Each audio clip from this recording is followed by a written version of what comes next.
Okay. Everyone thinks because you're a zombie, you don't know good coffee. Well, they're wrong. There's only one brew that gets my seal of approval. Deadly Grounds coffee is my guilty pleasure.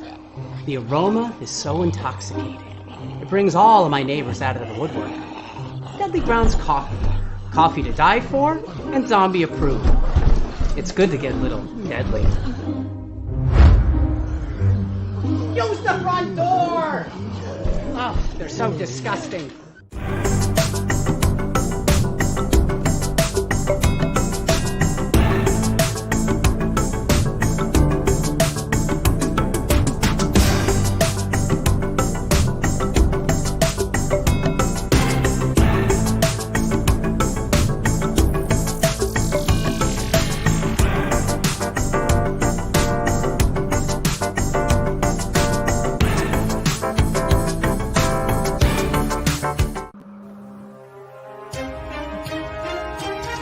The Dorkening and all affiliated shows are not intended for anyone under the age of 18. The following may contain discussions or scenes that have adult situations, graphic violence, nudity, strong sexual content, and graphic language. This show is intended for mature audiences only. Viewer discretion is advised.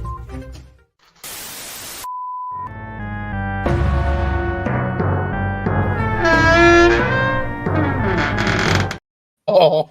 Oops. Yo! Like, that was the Tomb of the Terrible package, not the package. My brain on Tomb Hey, of the Tom Terrible. Dog.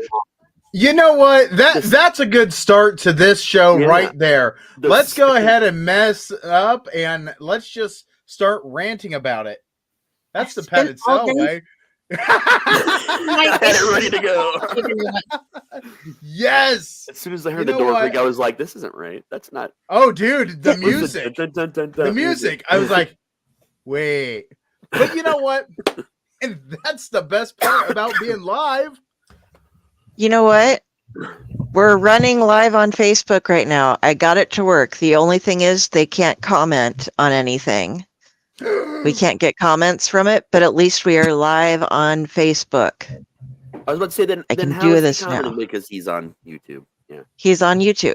Yeah. We can't directly link to Facebook. We have to link in a roundabout way to Facebook, and then it streams from there, so we can't actually grab any comments from there. But it's at least a partial fix. So, guys, if you're watching on Facebook, if you actually want to comment, go to YouTube. It's in the links. Yep. But And blame Facebook. It's Facebook's fault. yeah, Facebook is doing this to all the streamers right now, and all the different streaming services right now. So we're doing our best, Facebook, but you can't stream everywhere else. Yeah, you get to stream in one place. That's your own. You know, maybe develop some tools, man. I don't know. Your shit together. Or just not do what you're doing right now, because we could do it before. Fine. I don't know. Yeah, you know. Go back. Just me thing. I don't know. Don't do things like make all our chats not work properly and, crash every other day. Not show me anything except for pages that I might like or friends' posts from a week and a half ago. Yeah. I got one that actually would have been really important information had I have gotten it the day at least the week it got posted, but it was posted a month ago, and I saw it today. I'm like, oh, that's fucking absolutely fantastic. We're going to the shitter, man. I'm telling you, Twitter and Facebook both in the shitter right now. Sorry, X. I'm going to say Facebook is pretty much like my watcher right now. It kind of works, but it's just not doing what it should be doing to make me happy and the rest of the people that use it. The biggest problem with it right now, though, at least for people in, I think, my age range, some of y'all's age range, is that enough people are on it and you've established a presence that they aren't on other things. Like my mother is never going to go over to Blue Sky. You know what I mean? Like, but the adults above us, like if our families are on it, any grannies and stuff, they aren't going to go over and try to get onto any of the new stuff that's coming out. So we need to stay in touch with them and we need to stay there. And it's like, oh, let's go start building up a presence on yet another streaming platform, some of which you can't even get into unless you are invited to at this point. So we're kind of stuck with Facebook as being a major source of notifications for people for things. Yeah. So that was my little fuck you. I do want to say that you absolutely said two things together, and I'm very excited that you did it. It was grandmas and presents. Now you made me think of Christmas. What is Blue Sky? I'm not familiar with that one. It's a new version of Facebook. It's one of several. There's 3 or 4 different competitors that are swooping down pretty hard. Even Slasher's coming up pretty hard and pretty quick. One of the only things that Slasher doesn't do yet is streaming, and they're working on it.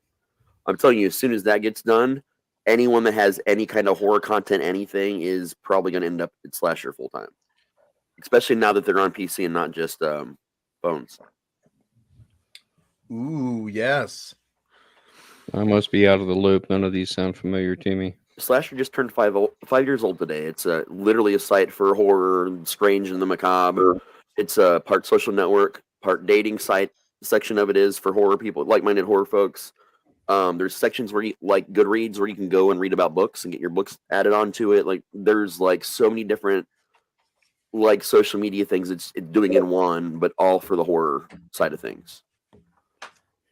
Yeah, I'm not sure how I feel about a dating site for horror-minded people. Just what do you think Facebook is? There's actually a big portion of Facebook still dedicated to being part of its original dating site. That was one of the original launch things with Facebook. Well, I can also say, Ron, you could put in your bottom up there. She's looking for a great time. Yeah. The site's separated into sections. You know what I mean? So like when you click a certain area, you know you're going into the dating site side of it. Like when you click over here, you know you're going into the books or into this. Like it's well thought out and well separated. So you're not going to just like stroll into that side of things if you have no interest. All right, just it seems like tempting fate going into a dating site for horror-minded people and finding. Primarily it's not a dating site. That's just one of like the side functions. Predominantly, it's a social media site for people that are sharing horror stuff, but they've got like different side things that they do. Roll people in. I'll take your word for it. It's a good site though. I've been on there since I've been on Slasher since I think within the first couple months it started back in the day. That really does sound like a dating light app or something, only it's like slash, right? Slash light. Cut off their head. And it's set up kind of like an old school, like that and it's a very small section of the whole thing. Like it's set up pretty simple. Pretty basic shit. It would just be like, oh, I got in this new app. I don't know. Is he cute? I'm not sure. What does he do? I don't know. Oh, I moved him over. That means that was like your signal to come kill me. Is he cute? I don't know. He's wearing a clown mask. Yeah, we actually we interviewed the creator a year and a half or so ago. Super nice guy though, like super nice guy for real. And he just they just turned 5 years old. Like I think it was like this week or something. Sweet, cool. Minecraft is 15 years old. Well, they say Ted Bundy was a super nice guy too. That's true. He's kind of cute as well. Ted Bundy. Yeah. Well, no, Ted Bundy was he was a very attractive man. Very attractive man. Oh yeah. I feel confident enough to say that he was. I mean, I'm 100% straight, but he was a very handsome man, like he was, and very charismatic. Ted Bundy. Why does that sound familiar? And he stole potted plants. Sometimes for fun. And put them in his convertible and would drive away. Sorry, it's one of the most weird, random little facts about him that I'll never fucking be able to let go for my entire life. Because he was a kleptomaniac for real. That was like one of his main neuroses. It's funny. Side note on that real quick. I never understood when I was little that the things at the front of the store were things that people actually charged money for. Like if they had a price tag on them, then yes. But if they had like newspapers and all of the other things that sat like outside of the store itself in areas, I just thought those were free. So it wasn't, like I didn't go around grabbing piles of newspapers or anything. But like the pumpkins and stuff, I was like, how do people not just go in the middle of the night and steal pumpkins? This is before CCTV cameras were a thing. And they still This is do it. how old I am, folks. But yeah, I just. In Ohio, I it's don't know. firewood. Believe it or not, it's the bundles of firewood. And this is all over Ohio. It might be other states, I'm sure, too. Ohio, it's gotten so bad at Kroger, Speedway, a lot of the places that have it sitting out, that now they will only put a small selection of it outside, and it's guarded a lot of the time. And more and more places have been moving it inside, like especially when it gets this time of year.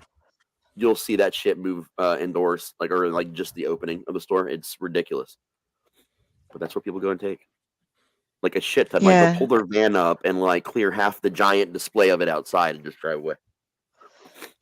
That makes sense. I knew some guy, one of my ex's friends who was really an asshole. He like called them up one night to come pick him up. And they picked him up and he was like, go, go, go, go, go. And they're like, what? We just got down here. Go, go, go. He goes, he ditched out on his bar tab. Now, he wasn't smart enough to have gotten his credit card. He wasn't smart enough to have gotten his credit card back from them to begin with, but he thought that he had ditched out. Well, he intentionally didn't sign it, thinking he could just then call and get his credit card back. Like they wouldn't place them together. But then he like was having them drive around and he stole a bunch of pumpkins. Now they could have prevented him from doing this, I believe, by not entering the parking lot with the pumpkins and letting him get out of the door. And then like was trying to get them to go and smash them around place. Like this guy was in his 30s. So he was starting a band. And yeah, I was Sorry, just Billy's like, been in the news a lot lately. Was this Billy Corgan? Billy Corgan when he was younger.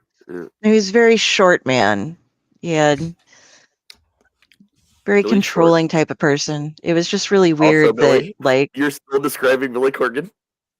he once took a pug because his wife insisted that they have a pug, and he was walking it in the snow, and he just grabbed it and threw it in a drift and just stared because the pug couldn't get out. He's that kind of a person. He was the kind of person who I played Risk against him, and I won, and it was my first time ever playing, and he got so pissed he was just throwing a bitch fit because it was his house, so he wins all the games. And it wasn't fair that I won my first time playing. I shouldn't have understood it. So, folks, even when you get to be an adult, and this guy had a really nice job, really nice house and everything, there are a lot of weird assholes out there. You may not have I like known keep this. talking like, oh, sorry. On the album Gish by Smashing Pumpkins, there is a song called Pug. Then so you are this still person describing Billy Corgan. this person whose name I will not say, just on the off chance, What's his name, Billy? maybe he is Billy Corgan. Did he have a hot wife? I can't remember. Which one? He had a hot bass player. There was a hot blonde that this guy was married to. She was real smart. She was really nice. The kids were really nice. He was just an asshole. And it was like, why do you do these things? I do not understand you. Who at the age of blonde bass player? I mean, Billy just got married again last year. Again? Wow. Yeah, he just got married to oh my god, Chloe Mandel. Yeah, Chloe Mandel. She's like 30. And he's what, 55? Ish. Hold on a minute. Yeah. He's got to be like 55, 56 by now. Not that age matters that much. How old is Billy Corgan? Billy Corgan is 57 years old. 57. 57. Wow. He looks good. He's trading up. I mean, lot of younger models. A A lot of those rock stars, as they start getting older, they go from like 30 to 85 in about a year, you know? Yeah, they go from Johnny Depp to Keith Richards like that. It's just like what's crazy what about the it fuck is happened to like you?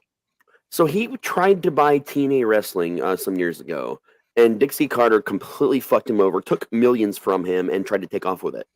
He sued her, got all the money back, and used that money to buy straight out another wrestling federation that he's been like literally working his ass off promoting, and made even a side deal with Triple H and WWE as like one of like the little side promotion things where some people can get pulled up from. And he's been promoting it so hard that and he just got in trouble with WB because they decided they wanted a wrestling show, but they only wanted it on their app because they're going away from certain types of programming as part of their new lineup. And what does Billy do? He makes an old school, amazing fucking wrestling like federation commercial. Like, I mean, it is like 80s, early 90s. It is fucking perfect to bring a federation back that hasn't been around since back then because it crumbled and he just brought it back to life. I mean, it's perfect. It's got cocaine in it. It's got just crazy shit. It's straight up an old school commercial. And the problem was he made it for WB and they lost their shit. I mean, they completely lost their shit about the cocaine in the commercial. So like there was some issues with that, but the federation's going really good. And he just put most of Smashing Pumpkins back together and did a national search for a new member and settled on this this woman who's like her fucking skills are, I think, more so than Billy's. And like she was an old school fan of the band, so like she was like freaking out like in the best way possible about it. And they're back on tour this year while he's managing the new wrestling federation. Nice. If it works, it works, I guess. Yeah. So I don't like this. I guess. Go ahead, Ron. I guess that the difference, the only difference is money, because you know he's 57 and marries a 30-year-old, and nobody seems to have a problem with it because he's a millionaire rock star. But you know, if I marry a 30-year-old, everybody seems to have a problem with it. I don't have a problem with it. Well, My that's rule just is now. if I ever get divorced and I start dating again, my rule is you have to at least be able to rent a car. That's my personal rule. Just be at least 25. Like you have to, if you cannot rent a car, I am not interested because you are still a child. But that's a personal taste. You know, I have friends that, you know, are single and my age and date 18 and 19-year-olds. There's nothing wrong with that. That's completely legal, and if that's what they like to do, that's what they like to do. I don't judge. But just for me, I don't drive, so you gotta be able to rent a car. Well, you know, I'm in the same boat. Exactly. See? So 30. That's already 5 years past the date, man. You're totally fine with 30. I can legally rent a car because I'm over the age of 25, but I can't legally rent a car because I'm not the one driving it. Exactly. So you know what? Fuck 30. You can go down to 25 safely and still be within the realm of absolutely okay. And if people have a problem with it, fuck them. But somebody else can rent the car and I can pay for it. That's also true. It's true. There, But they still got to be 25 to rent it. There's a friend of mine when he hit 30 that a 19-year-old asked him out. She was really cute. And she was kind of part of our little circle of friends, like on the outer, like this group kind of thing. And so he was like, I'll go out with a 19-year-old. That'll make me feel nice and young again. And then he went out with her and he came back from the date and he was like, now I know why I don't date 19-year-olds. Because she was an absolute child. Like, just. And then the absolute opposite happens where instead of feeling younger, you just realize how old you are. Mm-hmm. And the whole night is just depressing. I mean, I wouldn't know, but I'm assuming here. Yeah, she was all singing pop songs and stuff, and he's like, what are you? A weird thing happened over here today. Brooklyn got super stoned, apparently, and I heard part of the conversation upstairs, and the rest was all being texted to me. Apparently, she's decided she feels sorry for demons because they have to eat bland-ass food because, you know, salt, right? So this spawned a whole conversation, and I'm trying to explain to them there's actually a lot of things that demons couldn't eat if you consider salt. Technically, there's a number of spices they can ingest that also use salt as a base, and by that thought, though, so many foods contain salt. And the bigger problem here to me is that you can't have homemade ice cream if you're a demon, because it's made with salt, right? So she thought that was pretty sad. We were talking about different kinds of cheese, and I pointed out, and I was like, yeah, a lot of cheese in the curing process for cheese, they do use salt, except for one for sure, and that's goat cheese. But that'd be cannibalism. So I got conversations of people stoned in the house today. I got a question on that. When you just said ice cream is made with salt, but the salt doesn't touch the ice cream, so it should be okay, right? It's not technically, because it does actually, in fact, touch the ice cream. Does it? Yes, it does. I've never had it touch. And in fact, some soft serve machines take a special type of salt that is still technically salt. Go order a Rally's milkshake and tell me that it doesn't taste like you're eating ice cream salt, for example. It's a lot of the older self-serve machines, but a lot of the homemade shit, yeah. Okay. Some of the salt will get in there. Newer machines, though, you can get blenders that'll freeze as you use them or cook as you use them and stuff. So that's true. You could just whip up a custard in a blender and let it cool itself. Yeah, I think a custard would be okay. Like a frozen custard, I think would be all right for a demon. And that's better than ice cream anyway. I do like frozen custard. I haven't had it in a bit, but I'm not a big ice cream guy. Once in a while, and it's gotta be like a milkshake, man, or something like that. Like I like a vanilla. I like a good vanilla milkshake. That's it. What about saltfish or saltwater fish? Oh, I mean, I'm pretty sure you can't even go to the ocean if you're a fucking demon. That just feels like a bad idea. And so the majority of the world is safe. Yeah, like that's my other whole issue with religion sometimes is like, you're telling me that salt is bad, but oceans. So if we all just move to the ocean and live in floating platforms, we will never have to worry about Satan again. So when you say not today, Satan, you can really mean it. Not ever. Not ever, Satan. I live in the ocean. I have a query about this. I have a question. Good. Since we're talking about salt, I mean, it's an interesting argument, but I was under the impression that the salt was a protective barrier to hold the demon in place, but that means that it has to be in a non-broken contiguous line around it. But that means that salt contained within food or salt contained within the body or water, it is not contiguous and unbroken. It's in its particle form, so it technically should not hurt them. So deeper lore and older lore than that states that you can actually hurt a demon with salt. You can also hurt spirits. There's a lot of things that you can actually hurt and damage with salt. The reason why it works in a circle, an unbroken circle, is because there's literally, it would have to touch the salt to such a degree in order to escape that it could actually destroy the essence of the demon, which is why the circle works. It's very convoluted, and I also want to point out that Brooklyn is very obsessed with supernatural, like many people here at the house. So, and again, she was high as shit, so. Go ahead, Del. It's stoner logic.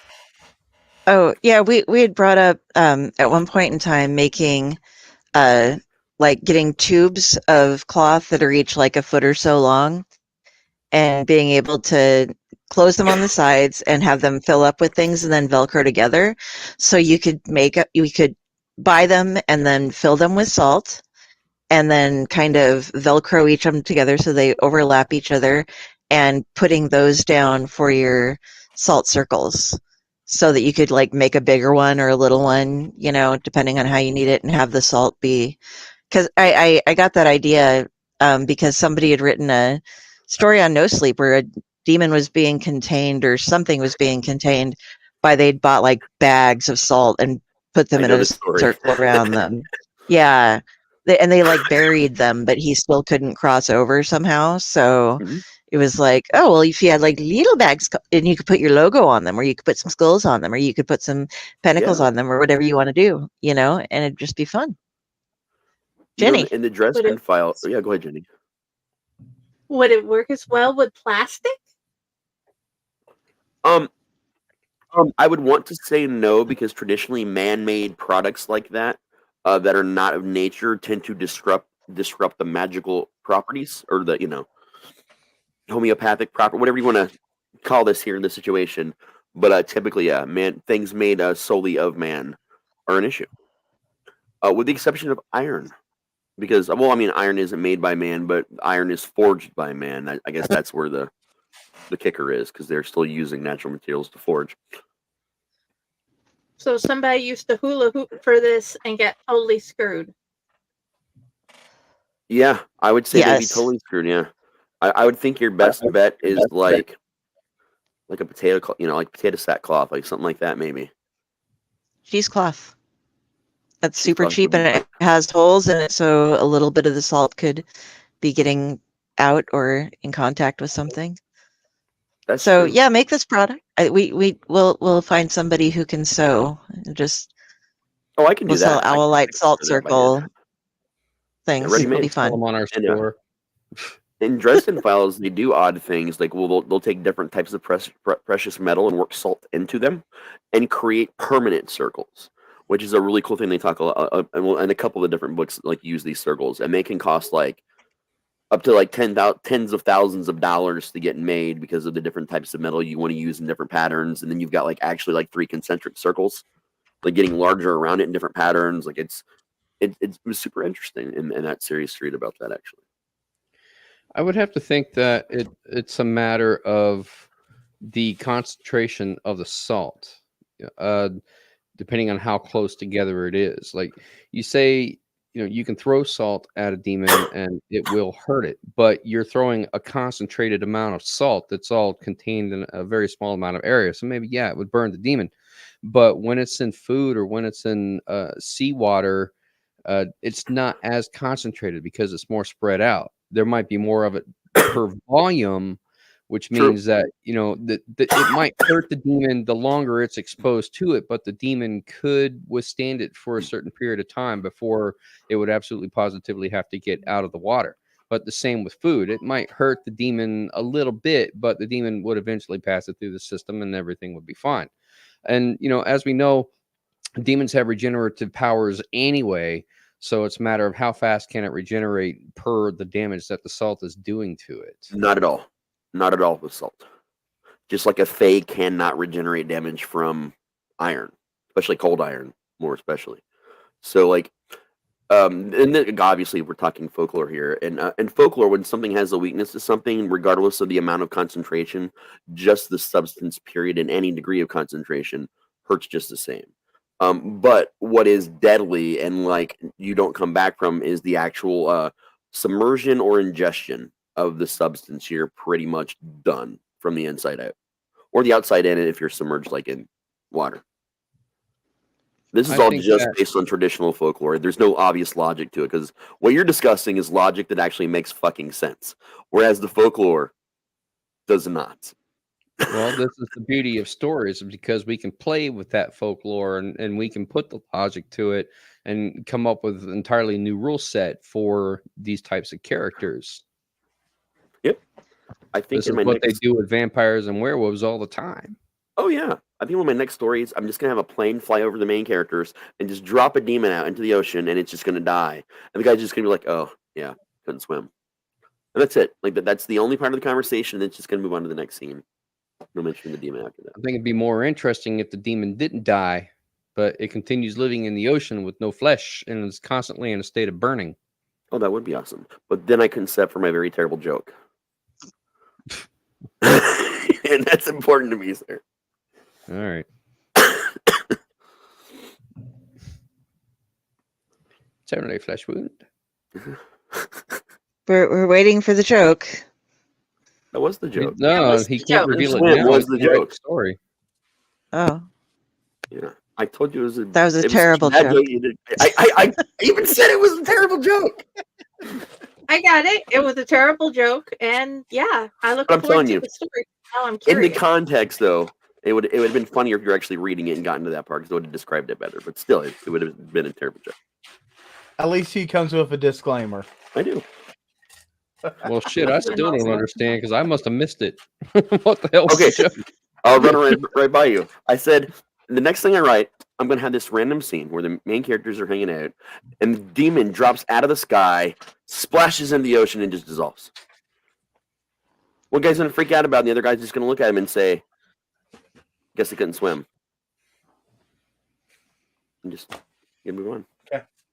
End the scene, moves on, never gets spoken of again. Yeah, that's not a good joke. I mean, in order for it to actually No, be he said it was a terrible funny, one. It should at least be funny. No. See, the thing is, here's the thing about comedy sometimes in writing, especially with horror. Sometimes it doesn't need to be funny. It needs to be groan-worthy. Because when I make you laugh when I'm writing horror, it's great. Cool. Yeah, it's changing things up. When I put a really bad one in there that you have to stop and think about and even reread to be like, what the fuck just happened? And then the next chapter starts out with somebody like literally getting their face like sawed off.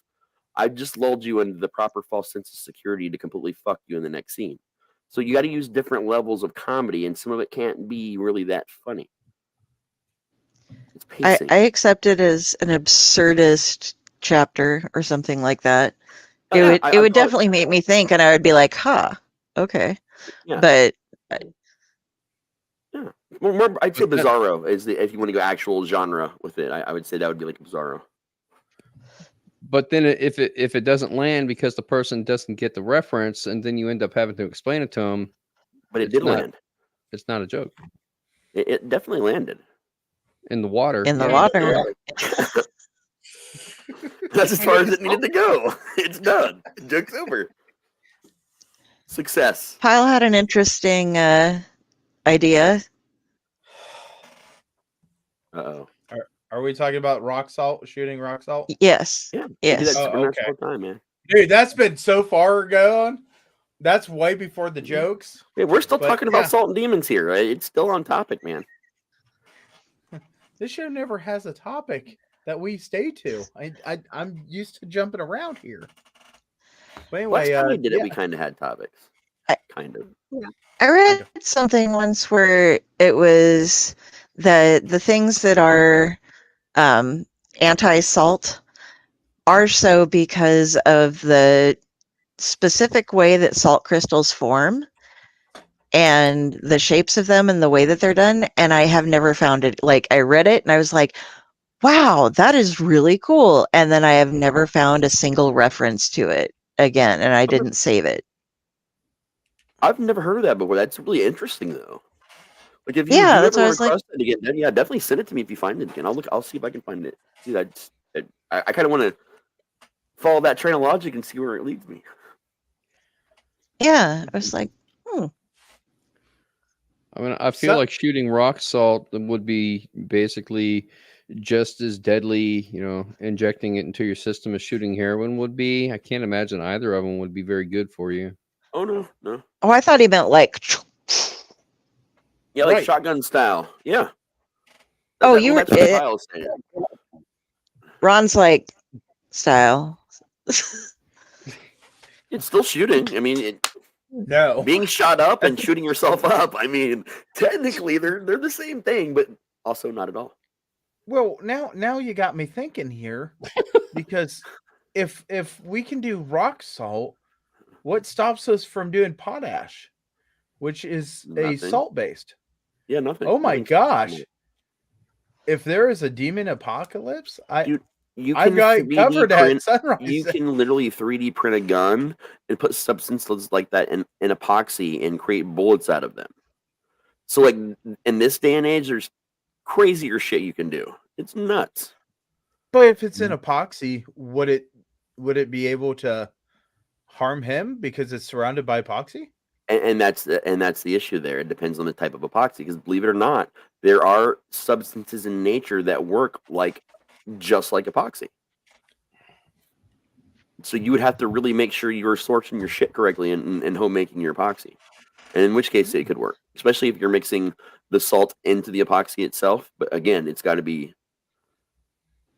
shit you're home making. Epoxy on the phony king of England. So you know how margaritas are surrounded with salt, and and they do the demons can have same. margaritas. And they do the same with Bloody Marys. That means that a demon can't touch a Virgin Mary.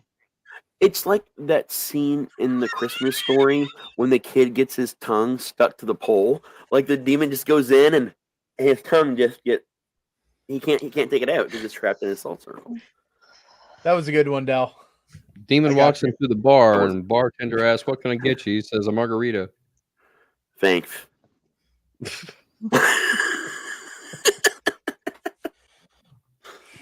They can't do body shots either, poor things. No. I need me some lemon wedges. Yeah. Oh my God! For some reason, everybody. That's what I just said. If they can't do body shots, then oh man, they're really screwed. They can't do communion either, and that's really sad for them. Well, they can't possess anybody with a salty personality. Well, no, because I'm thinking that during communion you're eating the body of Christ. I mean, that was kind of an obvious one. They can't beyond the body of Christ. It's going into a church and being. Oh no, but they can in folklore. They can though, and that's the weird thing about demon folklore, like religious demonic folklore, is that they can in fact go to churches because they were some of them. The ones that were actually originally from heaven before the wars can in fact still go to churches because they are angels. Or they were initially, they're just fallen angels. So they can still enter churches. It's the demons that get converted out of humans that are said to have issues entering churches, but still have an easier time than vampires, which makes no fucking sense to me whatsoever. Because they stick a wafer on you when you're possessed. That's one of the. Yeah, that's true. It's the body of Christ. Yeah. It's another type of body. It's like a religious body shot. Is it chocolate or vanilla wafer? Neither. Depends upon your beliefs, Pyle. People are still arguing about that. If he can have a bad joke, I can too. No, yours was better than mine. I mean, yours was totally better than my joke. Well, maybe that explains why the Mormons chose Salt Lake City, Utah. Nobody can be possessed there. That's true. That's actually a good idea. So you don't even have to just move to the ocean. You can just move to Salt Lake City. Yep. We have salt flats here surrounding Lincoln, so Salt Lake. I wonder if my hair is Salt mines frizzy in the desert. Yeah. Fuck it. I'm just gonna move to UDF. I'm good. United Dairy Farmers? Yeah. Why? Homemade ice cream. And plus they got salt all in like every fucking product in that damn store. Terrible for you. Oh boy, we need to go back to UDF. We do, because I want a milkshake now. If nothing else but to prove I'm not a demon, that's all. The power of milkshake compels you. The power of milkshake compels you. The power of milkshake compels you. Every time I go to UDF now for a milkshake, I'm going to call it a spiritual experiment. There you go.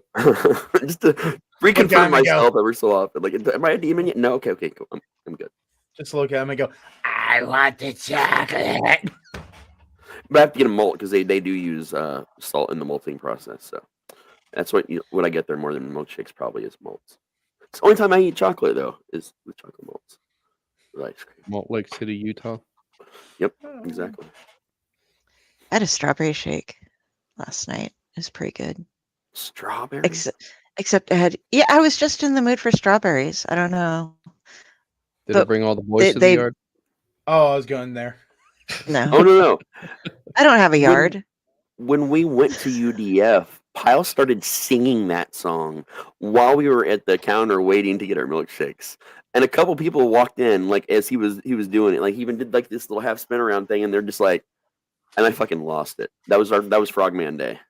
That was right after seeing people get bad things happened to them because of a wand against their will.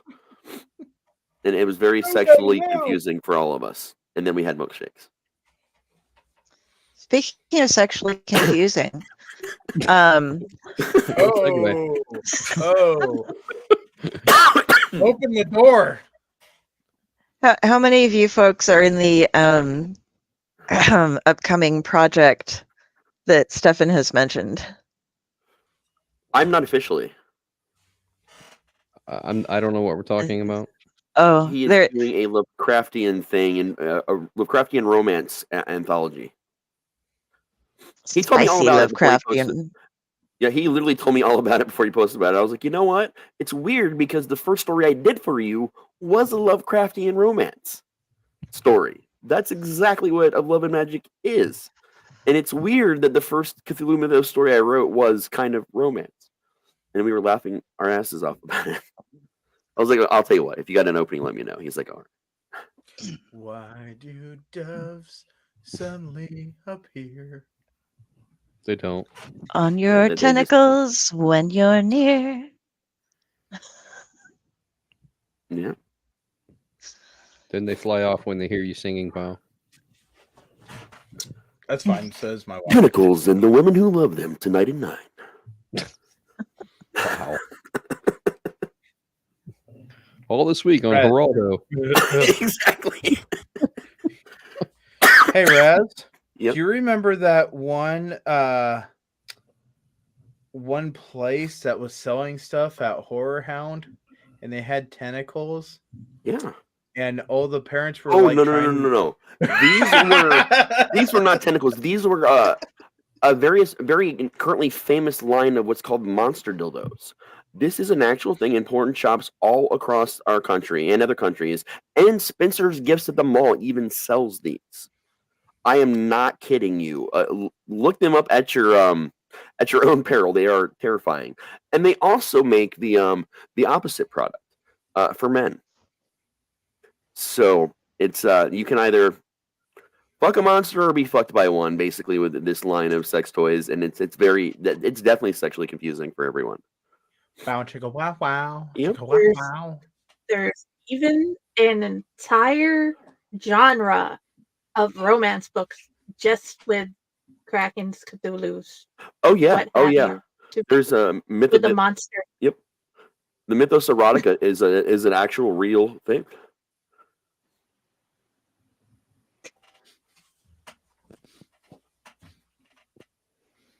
Let me be good. That just kind of shut down the whole conversation. I was going to say erotica is pretty much a myth in my life, too. Uh-oh, our best friend's back. It's Trevor.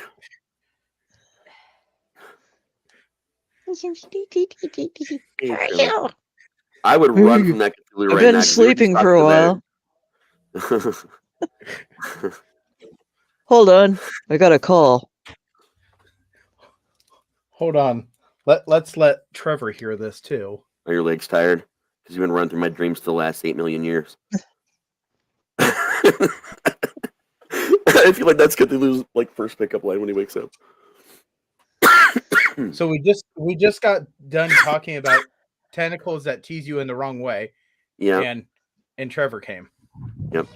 I mean, apparently, or he's going to. No.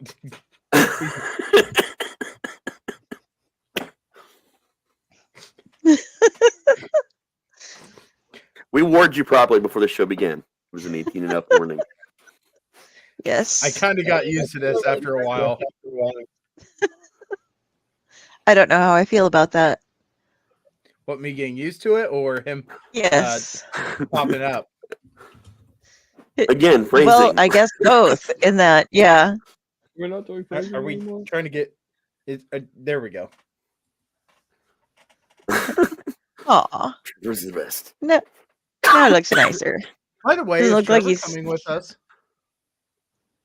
Yeah. So Trevor's going to go with us this coming up weekend. You got to make some Trevor videos. Yep, we definitely need some Trevor That sounds videos. really weird. Yep. It's the Trevor tapes. That sounds like a new podcast. The rival SCP. Yeah. I feel like Trevor needs to show up to one of the Raz and Pyle adventures I and agree. let Raz experience this. But you got to make him some shorts though. He has to have a pair of shorts. He needs his own adventure shorts. Are you scratching yourself or what?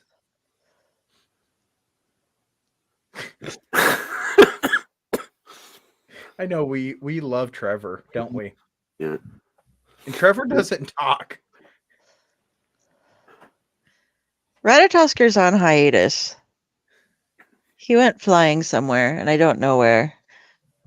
But And I brought my squirrel Still coffee next. cup here with him. And it even has cold brew deadly grounds.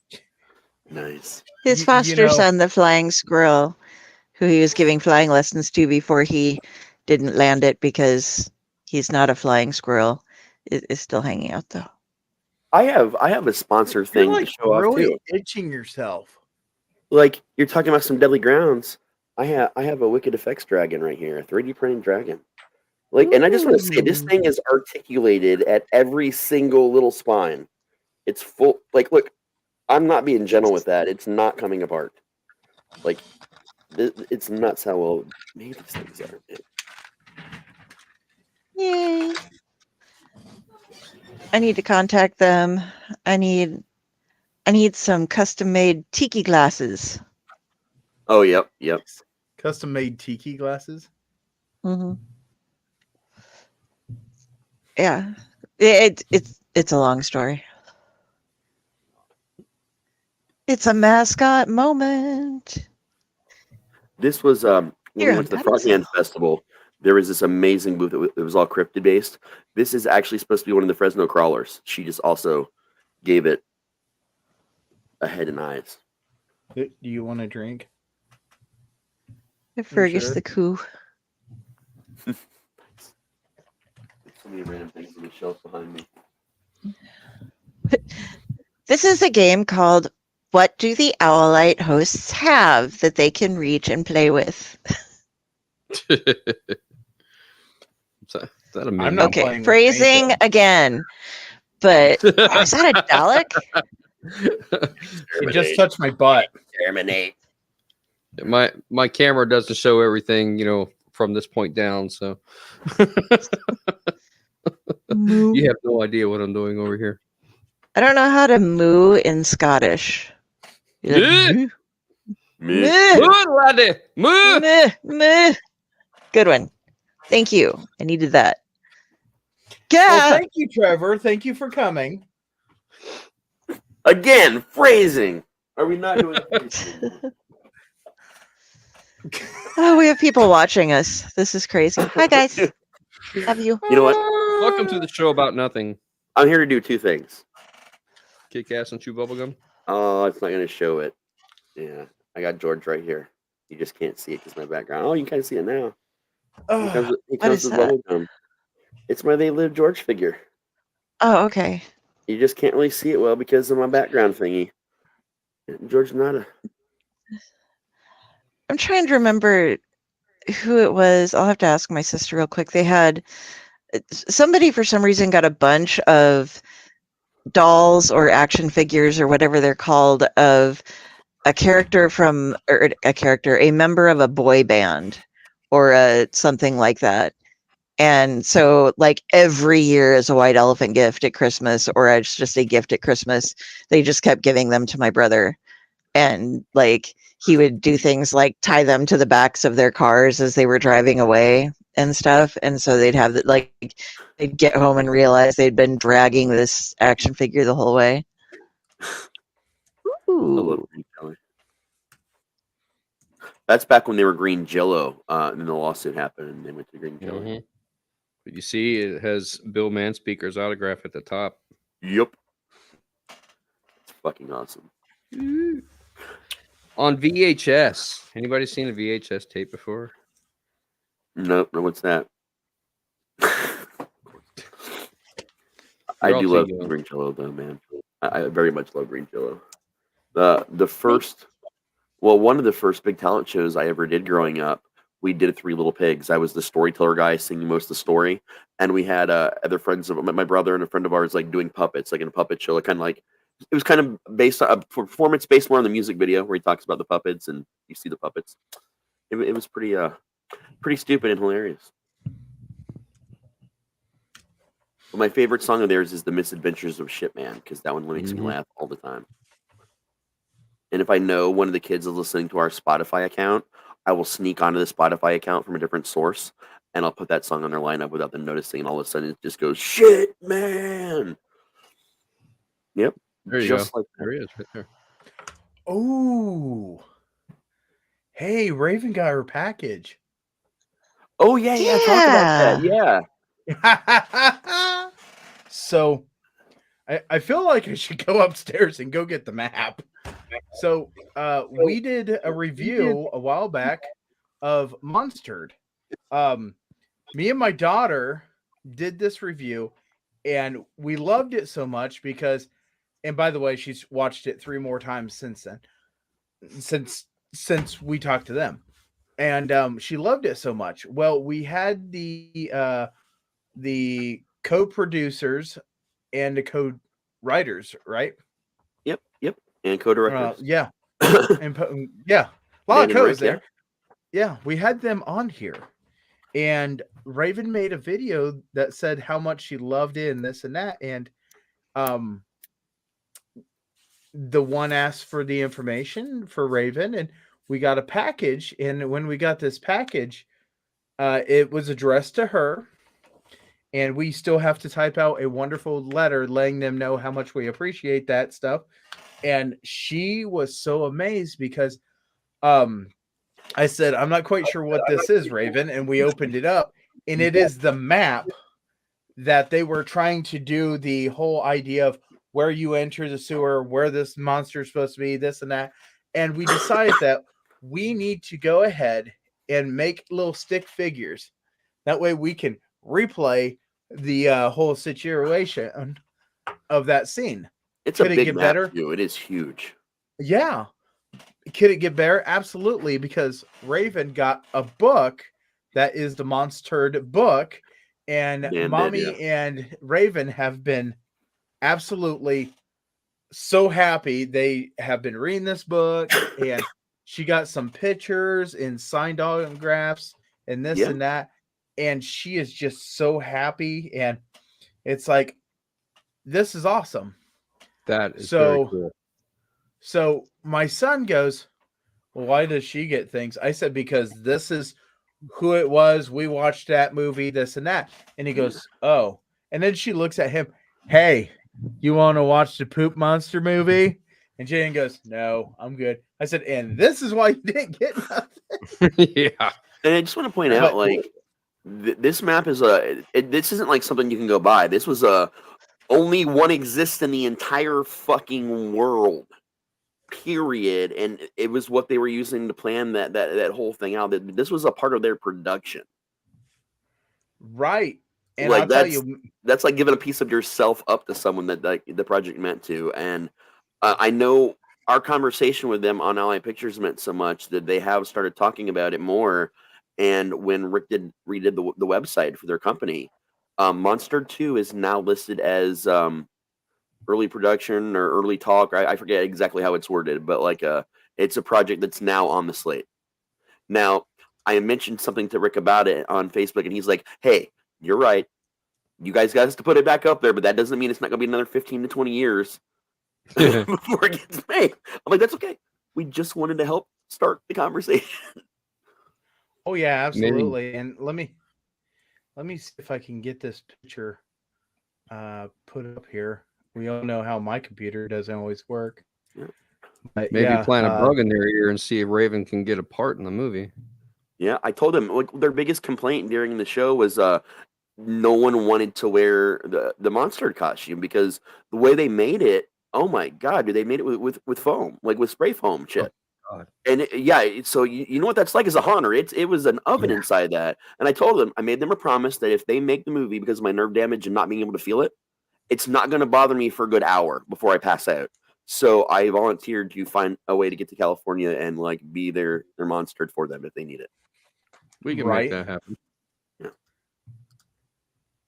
Oh, I know exactly how they made the costume. I can make it at the haunt like right now. I've got enough spray foam to make that at the haunt right now. And boxes I'm and sure they pieces of that probably shit. learned lessons. Now if they were to make a new costume, they would know how to make it better, so that wouldn't be a problem anymore. You can make it a lot lighter weight too. Who the fun? You could actually 3D print a replica of that costume and it would be a lot lighter, a lot lighter weight, and more aerated as well. And you could design it to where you could, like with scrim fabric over the face, where you could actually see through it. Because that was the other problem they had; they couldn't really see what the fuck, like they were doing, like through it. Well, I could wear it. I can't see Jenny, my anyway. computer's doing my thing again. I'm going to send you something. Because my computer will not let me find this, even though it got transferred from one device to another device. This is the kind of system I'm working with. So speaking of computers, Raz, I hear you came into one. Yes, fucking love Micro Center. I know you guys got one over in Columbus as well. Mhm. They got a deal if you're in the market for a new computer at Micro Center right now, and the deal is still going until they run out of this model. A $1,200 computer they had on sale right now for $699, and all the Micro Centers, the very few there are in the United States, all got like giant shipments of these things. I'm in love with it. It's my new child. Do what? Oh, what kind of computer is it? It's an AMD because I prefer AMD over Intel for like video, a lot of video and stuff. Yeah. It's only a Ryzen 7, but it's the Ryzen 7 5700 3D model, and it does a lot better with like 3D rendering and video editing, but also gaming. And I think it's got a 7600X graphics card in it. So I mean, it's not far behind what's like the best stuff out there is for for regular normal gamers and editors and consumers. I'm happy with it. I'm not gonna have to buy anything again for a while. And I put more RAM in it while I was there too because it was so cheap, and the matching RAM for it was also like a 16 gig stick was only $40, and that shit's usually like 80 or 90 easy. Yeah. So I was able to double the RAM right there on the spot before I left. So here I got Jenny was able to Friday was able to do that. There's the and we were trying our hardest to get the dog in the back to start pooping, and he was going around in circles and he just was sniffing, and it's like well, we got to take the photo, but we thought that would have been the best part, just having the dog taking a dookie as she's holding this map. And the coolest thing is if you could read all that stuff, it has everything on there. You could let me bring that back up. There is a picture here on the left side here. It's a dog that's in a toilet.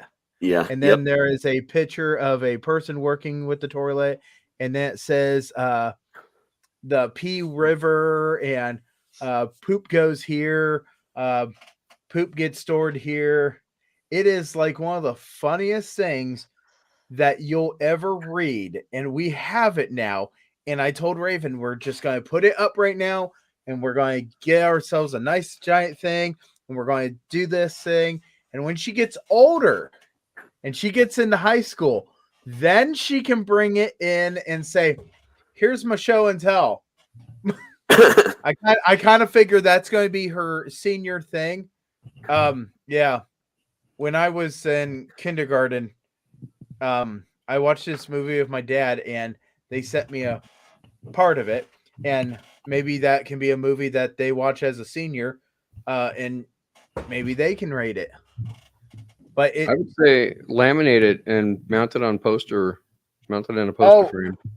Well, so I want to get a hold of them and ask them, because it's got tape on it. Packaging tape, because that's how you seal those things up in production.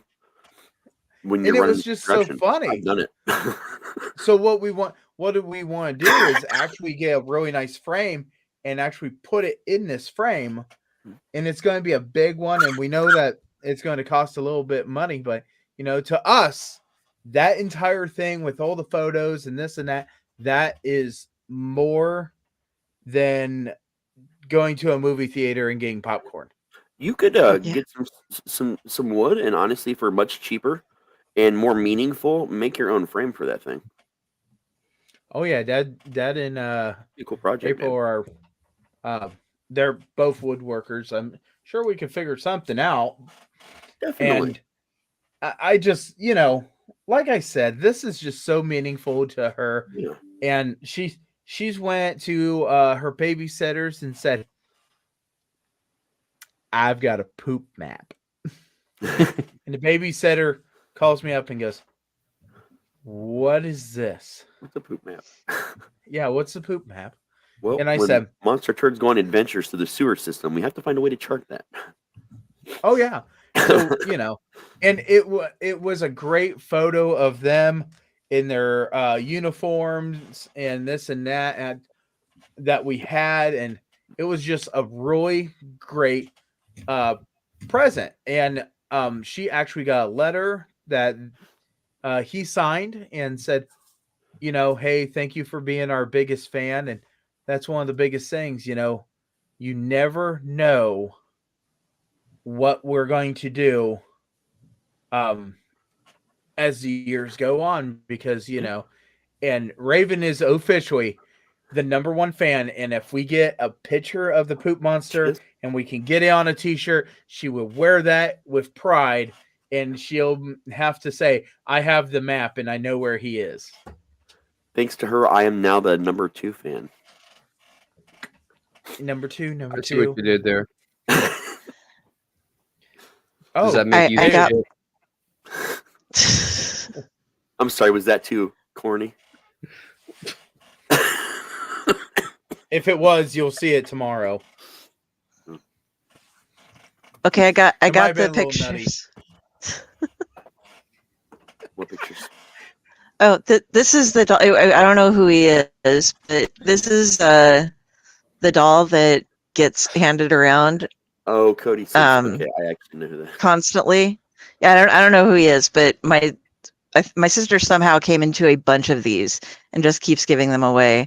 And one of them is actually on Mad's ceiling because we have to display it. So here is it being displayed.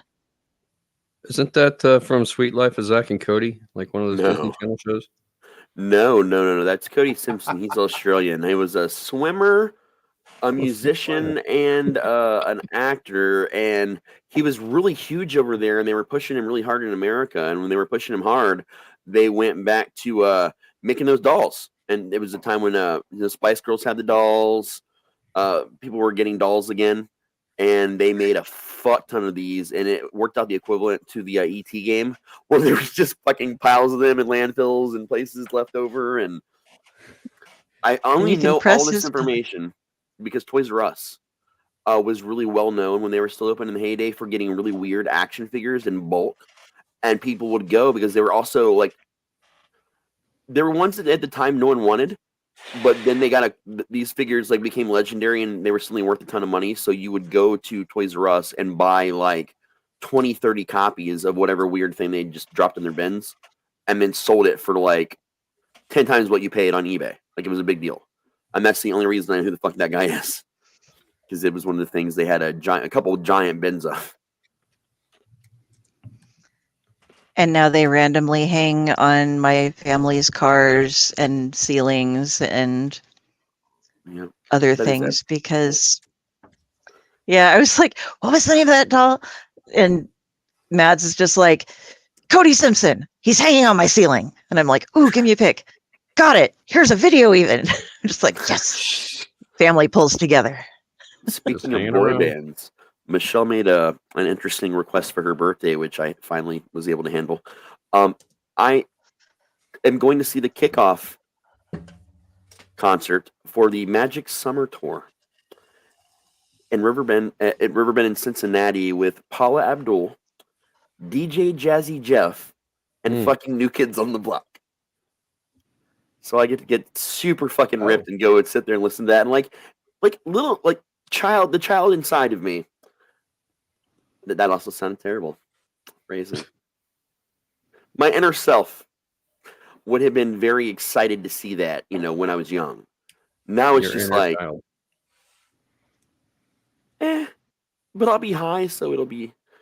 It sounds like nostalgia level fun to me because I still know every one of New Kids on the Block songs. Like, and I didn't realize that until Michelle played a bunch of them back to back in the car, and I still literally remember every fucking word of their song and all the Paul Abdul songs. DJ Jazzy Jeff, I don't remember him doing a lot that wasn't with Will Smith. I remember his side of all their work and him DJing things. I'm not really sure. I'm sure he did a lot more that I just don't remember. Well, I imagine he's probably just DJ for a bunch of other people now. I don't know if he ever actually did his own project. We got something I'm not really sure, and I'm not sure what to expect. I mean, literally, when they brought the 420 Fest back to Colorado after COVID, we went, and Lil Jon was doing the whole thing on the stage. We were like I think like maybe 80 feet from the stage, and we couldn't see it because there was that much pot smoke between us and him, and they were counting down to 4:20 p.m. in the middle of fucking afternoon, in the middle of fucking a busy section of this little tiny park in the middle of a city where we all were, and all you just keep hearing him going is, yeah, okay, and then the countdown from 10 to 0, like it was fucking New Year's. It was brilliant what we could see of it, and mostly that's what he did. He just DJ'd and just shouted things over it, and it was fun. So I don't know if that's what I'm going to expect here, or I don't know. Hey, Stefan, you made it.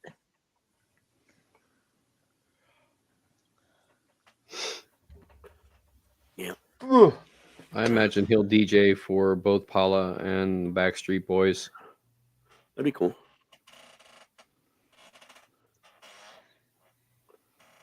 I remember when we were going down once to Laughlin, Mom was seeing who was performing at the casinos and stuff, and Cheech Marin was, and she was like, "Oh, should we go check that out?" And I'm like, "Do you want to get high as fuck?" And she's like, "What do you mean?" And I'm like, he's performing in a place where pot is legal. He is known for being a stoner. That's kind of his gig. So you are going to get so much secondhand smoke that you are going to be high as fuck since you've never smoked before in your life." And she's just like, "Oh, never mind." I'm like, yeah. You want to get high? I mean, that whole thing is kind of nuts too. It's all good, Stefan. But that was kind of a whole weird thing either. I was talking to some people about this the other day with Cheech and Tron. Well, a couple of different duos, but Cheech really thought that he could make it on his own and thought that he was the next big American star, and completely split up with Chong, and did some really bad shit, and then came back around many years later to make his apology, and Chong was just kind of like, oh shit, I was wondering what was going on, and how long has it been? Like, that was this whole thing. Like, they, in his mind, they never really stopped being friends. Like, Cheech made a choice, and I'm bringing it up because the same thing just happened recently. We got Good Burger 2 movie just came out this past year, which was brilliant, by the way. I absolutely loved it. And a very similar thing happened with Keenan and Kel. And I was watching this interview they did to the whole, about everything. And it was the first interview they were doing on the press tour for the movie.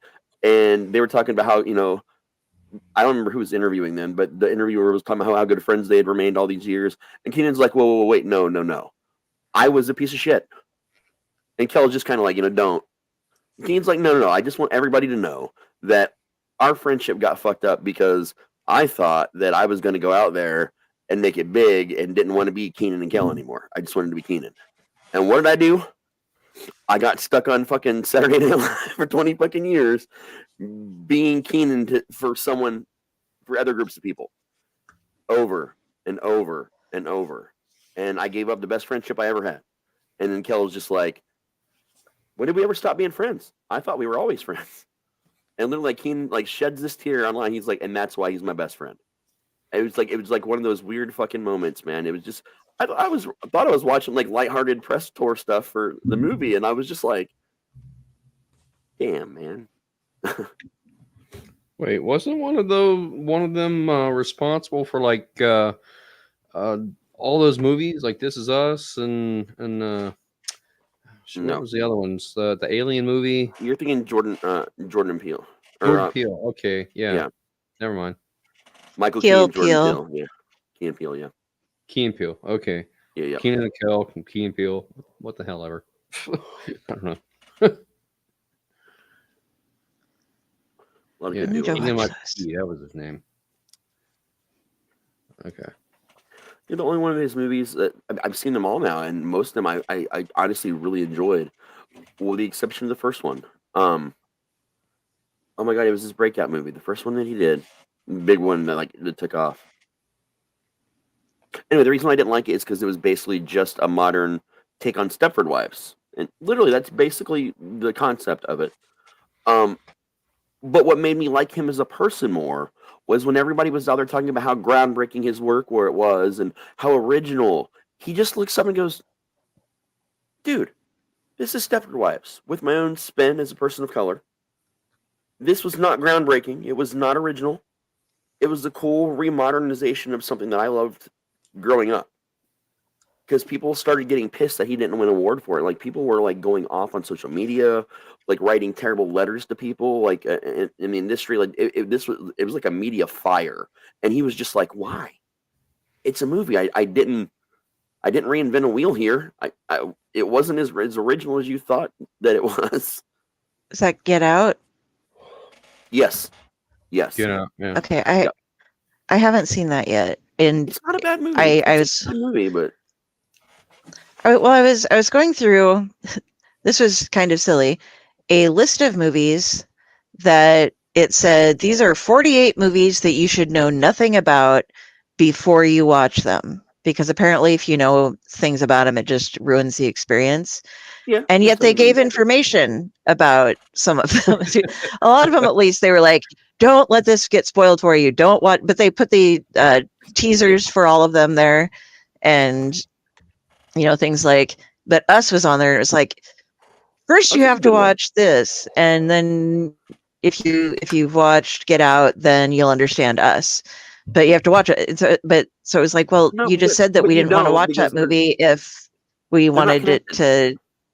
to. Okay.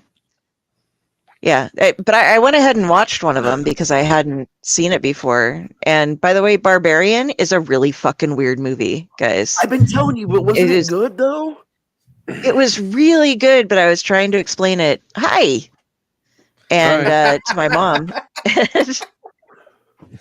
Well, there's Big three time. different plots happening. There's literally three different plots happening at the same time. We haven't gotten that level of plots and subplots like twisted together since the movie Fear.com back in the 90s.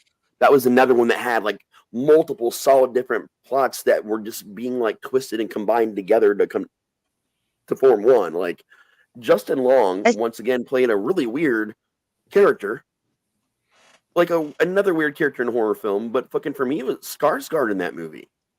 Yeah. Like his whole and Richard Brake was like, oh yeah, like his part was like the most unexpected thing of the entire thing for me. Like, but the whole thing was beautiful. I'd watched it by myself and told you guys about it months ago.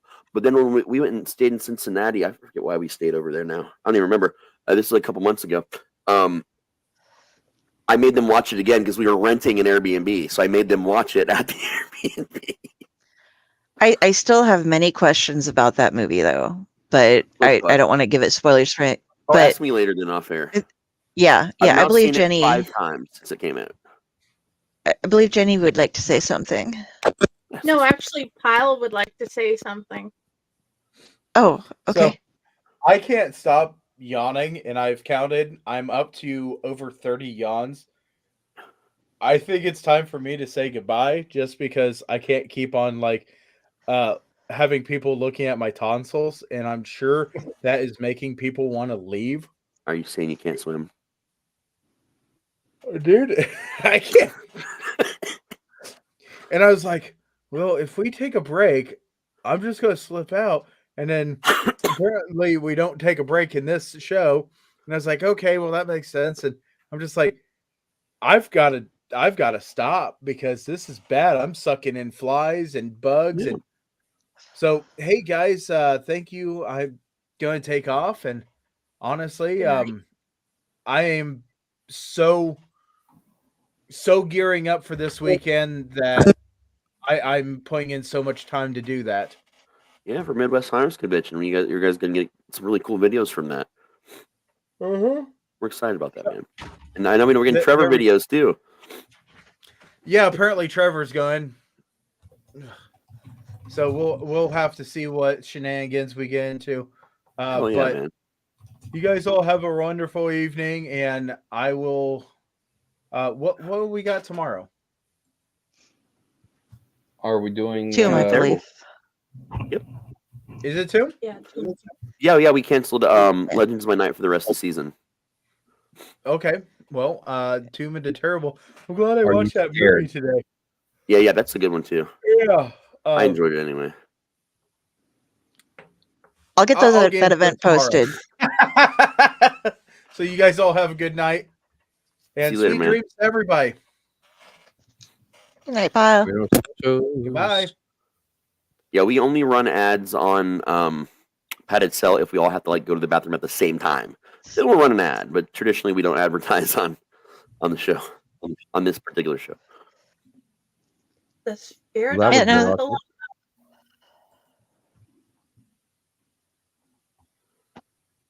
I like turtles. I have no idea because they're Fear.com. no, God, no. That movie had an enormously huge theater release in the 90s. And Deadly. it was met with a lot of it was one of those movies that polarized. A lot of people hated it, but a lot of people loved it. There was no middle ground with Fear.com.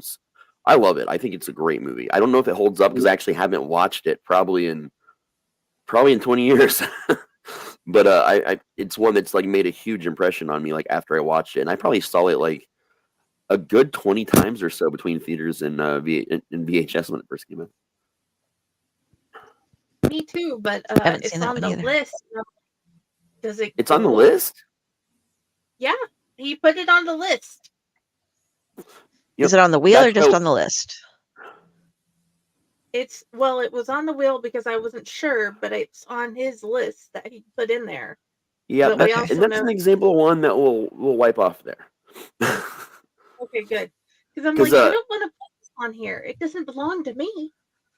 Well, what the concept of Tomb was changed a little bit over time, and you got to think that all of our lists, most of our lists, were made in the very beginning when we were still talking about what Tomb was and trying to nail it down. So that's all from damn near a lot of that's from almost a year ago. Yeah. So, you know what? Can everybody send me 2 or 3 new movies to put on my list so I can update it? Yeah, we got some good ones for you. Yeah.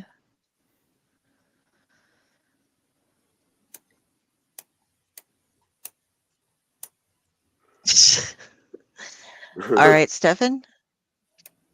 Stefan, just a small announcement. I'm changing vocations and I'm going to be a necromancer from now on. I actually have a Nice. part for you in a book I'm writing so that you can So we can I can resurrect have you himself after we necromance kill him. away in there. No, Yeah, I you just kill him there's off I've after- needed a That's my necromancer. Yeah, I do kill him off a lot. Yeah, that's what I'm saying. But I need a kill him off necromancer. again. Well, kill him off again, but he's a necromancer, so he can resurrect himself from the dead. I actually have 2 spots because I've come up with 2 different things that I could use a necromancer for in some upcoming short stories. And they're all they have to do with special effects are too expensive. So just hire a necromancer to really raise shit from the dead for you so that you don't have to spend all the money on special effects for a couple of different weird reasons. So that won't actually spoil the stories, giving out that much It's information. logical and time saving. It's just they don't know, you don't always get what you're expecting when you're like, I need 300 zombies, It also kind of weirdly feels like a Anita Blake story. Oh, no, there's not going to be nearly that much naughtiness. Early Anita Blake didn't have hardly any naughtiness in it at all. Very early, the first 4 or 5 books were they were very heavy on story, and that's why I liked the first 4 or 5 a lot because I did they were too. very story heavy. And that's where she worked a lot with the necromantic powers and controlling and doing stuff with zombies. And just like the way you described that, just like, oh man, I feel like she would have been hired to like oversee that to make sure somebody didn't fucking like the Church of Zombies. I remember that being a thing early on. I just remember the werewolf. I think I only have like one of them, but it was like, okay, so there's a carnival or circus of the vampires that the one guy has, and then the werewolf's there, and well, there was like were reptiles. There was a lot of different really interesting things at that circus. That was actually one of my favorite ones. I didn't like the werewolf one. He was the jerk. Yeah. Oh yeah. Speaking of quick breaks, I'll be right back. Enjoy.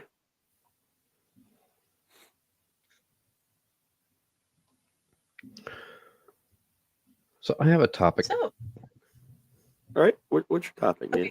okay. Well, this topic starts with a little bit of a shameless plug. Plug away. I recently just finished a video editing project for one of our instructors and my co-board member for the Inks organization, the martial arts organization I'm a part of now. He put out an instructional training video for the Japanese wooden man, very similar to the Chinese wooden man, but slightly different because it has a spring-loaded arm that moves up and down. It's called the kakie. And he made this video prior to COVID,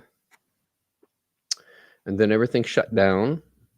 And the video sat on an external hard drive for the better part of 2 years with nobody to finish it. And he really wanted to release it so that he could sell copies of this instructional training video. I told him that I have Adobe Premiere. I subscribe to the Adobe suite, so I have all the software and everything, and that I would take a look at it. So he sends me the hard drive, and it took some time loading it up in Adobe, figuring everything out, sorting through all of the files and whatnot, because he had the whole thing, you know. And I gave him a date. I said I'll have it done by June 1st, with a lot of procrastinating on my part, but I finally did finish it before June 1st. We have a final copy, a final version of the video out now that is for sale, and to date, we have already sold 5 copies of the video, which really cool, man. This is only June 2nd, and it's been available since May 27th. So I think that we're doing really well in terms of getting the sales, and it's slow to start, but I think once it catches on and people find out how unique it is, that we'll probably get more sales. And of course, it takes time to build that kind of thing up. But all that is to say that it makes me feel good. I really appreciate it when I see people that are pushing and striving to succeed and excelling at their craft and giving back to the community and perpetuating their art form and doing all those kinds of things and succeeding at it. And so I came on board very late in the project, but I finished it for him so that he could put it out there. So I'm pretty proud of that this is something I had my hand in, and now it's out there for people to buy. But Paul spent a lot of time on recording this video and getting it together. So I'm sure that he's ecstatic that it's finally come to fruition and that it's out there now. Yeah. But it makes me feel good when I see other people that are striving and achieving those kind of projects like that. You could say the same, like even with Owlite Network. You started with a base idea, you had no idea where it was going to go or what it was going to grow into, and then look at the number of shows that we have now and the following that we have and all the things that we're doing and all the plans that we have for it. I love seeing that kind of thing, so I figure we could take some time and people could brag on themselves or somebody that they know that is perpetuating their art or putting their art out there and succeeding at it.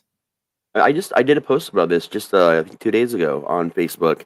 I've been going through a lot of severe fucking depression. I have a lot of health concerns. Pain is chief amongst them, and I'm to the point where I'm sleeping like between 40 minutes a night to at best maybe a couple hours, and this has been going on for like a couple weeks now. That kicks the depression up, and I just spent time that morning, like as depressed as I was, just looking at my feed. I scrolled through my feed and did nothing but doom scroll through my feed for an hour. And what I saw during that hour, despite the ads, the products I'd researched like a year ago that had suddenly decided I needed it again, was almost all, despite being weeks old at times, stories about successes for writers I know, musicians I know, storytellers I know, like a very similar thing. All these people that I know and love, that I know that have had times where they've struggled as much as I am now and have struggled. But seeing that was like, it's not that it made me less depressed about my current situation, because it didn't affect my current situation, but it made me proud to have been part of all those journeys, like seeing these people and like meeting new people that are, again, and also knowing their stories. I know Lindsay Goddard, this is someone that I just met recently on Facebook, just started a podcast series and brought back her publishing company, Weird Wide Web. Like it looks really awesome, and like suddenly within the last 3 months she's got like 3 story acceptances, one to Chilling Tales even. So like she was really going through it like that same day that I was like doom scrolling. So like, and I'm seeing like just all these cool people, man. Like it's like Ron's saying, it's like even if it's not you doing it at the moment, whether it's you helping with it or just you seeing it, there's something special about that, because you get the feeling that you're connected to it even if you don't have a hand in it, because we're all part of this like indie creator community. And you can have a bad time in life and still cheer on the people you care about or the people you're getting to know and meeting, like, and just knowing that there's all this content out there. There's all these really cool things that really cool people are just making, and they're putting everything of themselves into it. And I think that's kind of magical. Well, I think that people don't give themselves enough credit for the things that they do, the accomplishments that they achieve, because they're close to it. To them, it just seems like work. It just seems like something that they're doing, or it's a hobby to pass the time, without thinking about the greater aspect of the accomplishment that they're actually doing.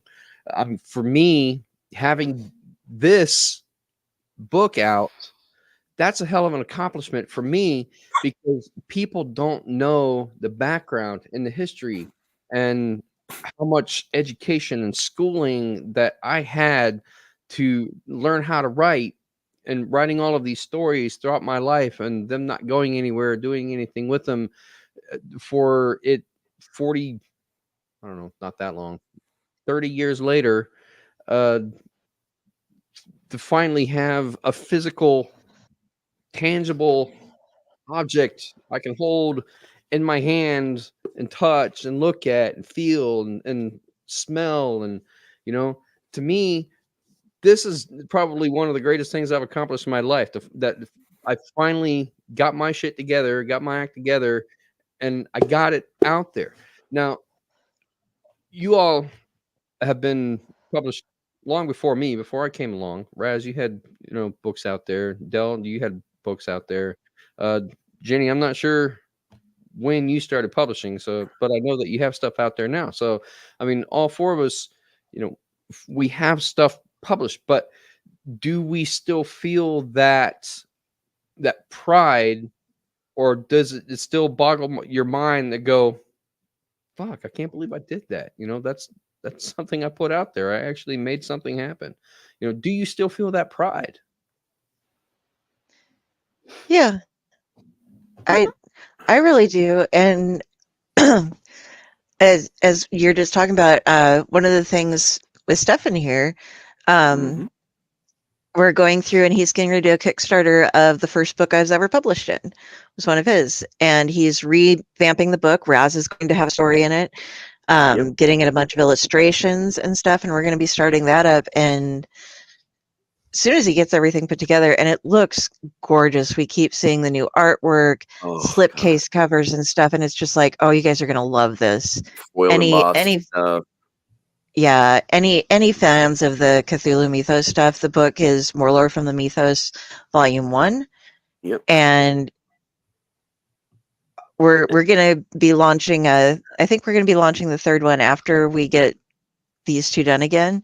So I think my understanding is that he's in the thing. We're doing correct us if we're wrong, Stefan. I think we're doing 1 and 2 before you start with 3.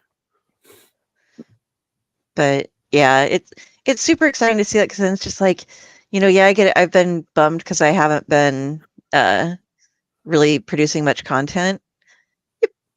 Cool. I know I've been reposting that, and we're going to make him come on the show when the Kickstarter is launching. Well, I mean, he should know by now that he doesn't just have to sit in the audience; that he has the right and the access to just click a link and come in here whenever the fuck he wants to. So. But yeah, I realized too, though, I'm like, God, I'm not really seeing any content. I'm not getting this done.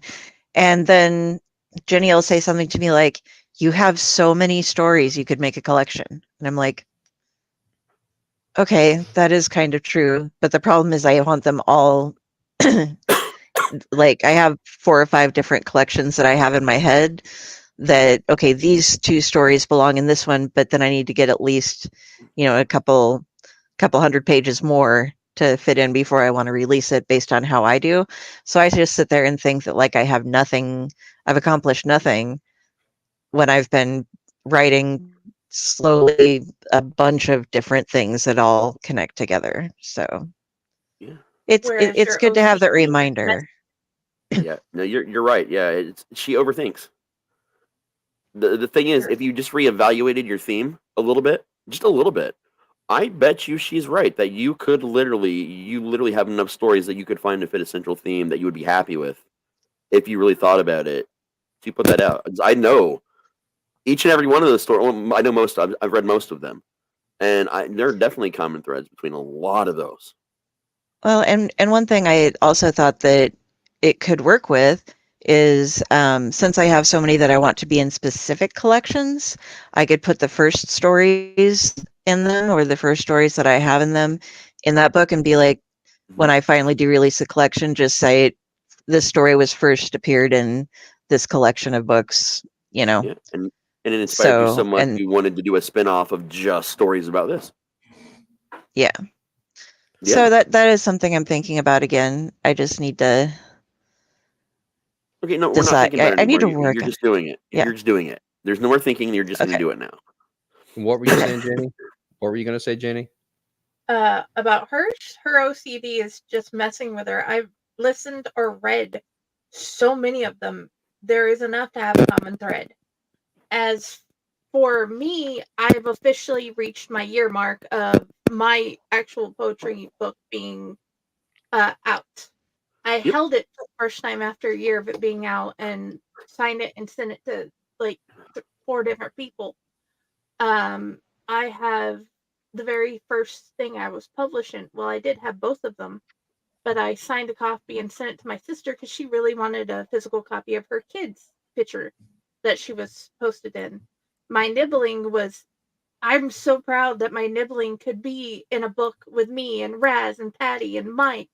So many amazing people in my nibbling, and I'm proud of them. And I've only been technically publishing my stuff for about 1.5 years now, just a little bit longer than you have, but I can physically hold my stuff, and I'm been glad of that. But I'm also glad of the people that's been on the journey. Like, it started with an anime convention with Kelly and Todd. Kelly and Zafo, her husband, has created Chris Dragon Ship Publishing. Todd and Inez are with Balance of 7. And, well, Nairi and Todd, that is. Inez and Leo have broke off to do their own Memento Verb Press, their own publishing company, and she's finally putting out her Serpent book. And I've been waiting for that for like 5 years, and I'm so happy I'm going to get to read it finally. But all the people that it started an anime convention, and I just followed KT Seto to different random places, and now I'm here with Faycore and Owlite, and I get to be with you guys, and I get the whole things I've published, and I get to show my kids videos, and my 4-year-old doesn't understand a word you say half the time, but he's grateful you're reading him a story. So there's that. Because he keeps on blowing you guys kisses and saying thank you for all you do, and just smiling because you're reading to him. So you have that. And then Soapy's like, that was a scary story. Why is he listening to it? Because they're talking. And that's all he wants. Well, in terms of accomplishments, the books, the stuff that we turn out, it's kind of like the surface thing. That's what everybody else sees. But nobody sees the amount of work that we put into behind the scenes in order to come up with that. And Friday, we talk about this a lot, about all that you do for holding Faycore together and being everybody's personality all at once. You do a remarkable amount of work for Owlite and Faycore, both and together, and Raz and Del and everybody. And to me, even though nobody but maybe us actually sees that, I still feel like, that's a great accomplishment to be able to do all of that. And you probably don't even think about it. You took on these roles yourself and you do all of this stuff, and you probably don't even think about it, like how monumental that is, because of how much you're helping out everybody else, and even Raz makes all these killer videos and the commercials and stuff. And he has all these ideas in his head. It's no wonder he doesn't sleep, because his brain keeps him awake all the time with all of these ideas that he has. And then like the stories that he tells, and they're so creative, and sometimes they leave me like, wow, that's an interesting idea. Like, it's where I feel awkward. Something that cool, This is where I feel awkward, because I'm the man out here. I don't have any pride about any of it. Literally none of it. I do not physically own anything that I have ever created in my entire life. Everything from the wrestling years, gone. Fire, tornado, flood, all of it. I do not own a physical copy of anything I've ever written, of any movie that I've ever been in. The closest I have is data on a computer. So to me, I make something that I get really excited about. That it's done. It's out. And no one will give a fuck if I don't stay relevant by just figuring out what the next thing is. So I don't ever really stop to, don't get me wrong, I absolutely am fulfilled by doing all these things. But once they're done for me, they're done. They're done. I move on, and I find another thing to get excited about and do. And then it's over. And I have to constantly do that in order to be happy with what I'm doing. And again, I love doing all the things, but like, and this could be where my nerd divergence comes in.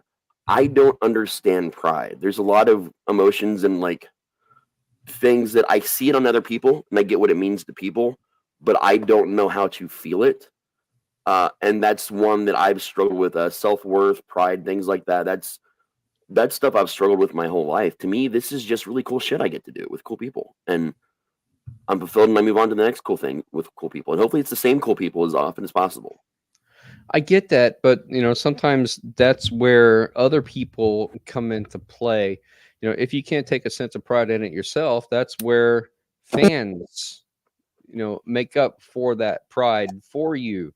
Yeah. And you just need one person to be a Razophile that's going to go back through and find the sheer volume of shit that you've created over the year and collect it all into one place and say, this is all the stuff that Raz did. She found weird karaoke videos that I did that ended up on YouTube years ago and came up with it. She's found everything. Like, honestly, meeting Jenny when I got to meet her was a big change for me, because I had just gotten screwed over by, a publisher.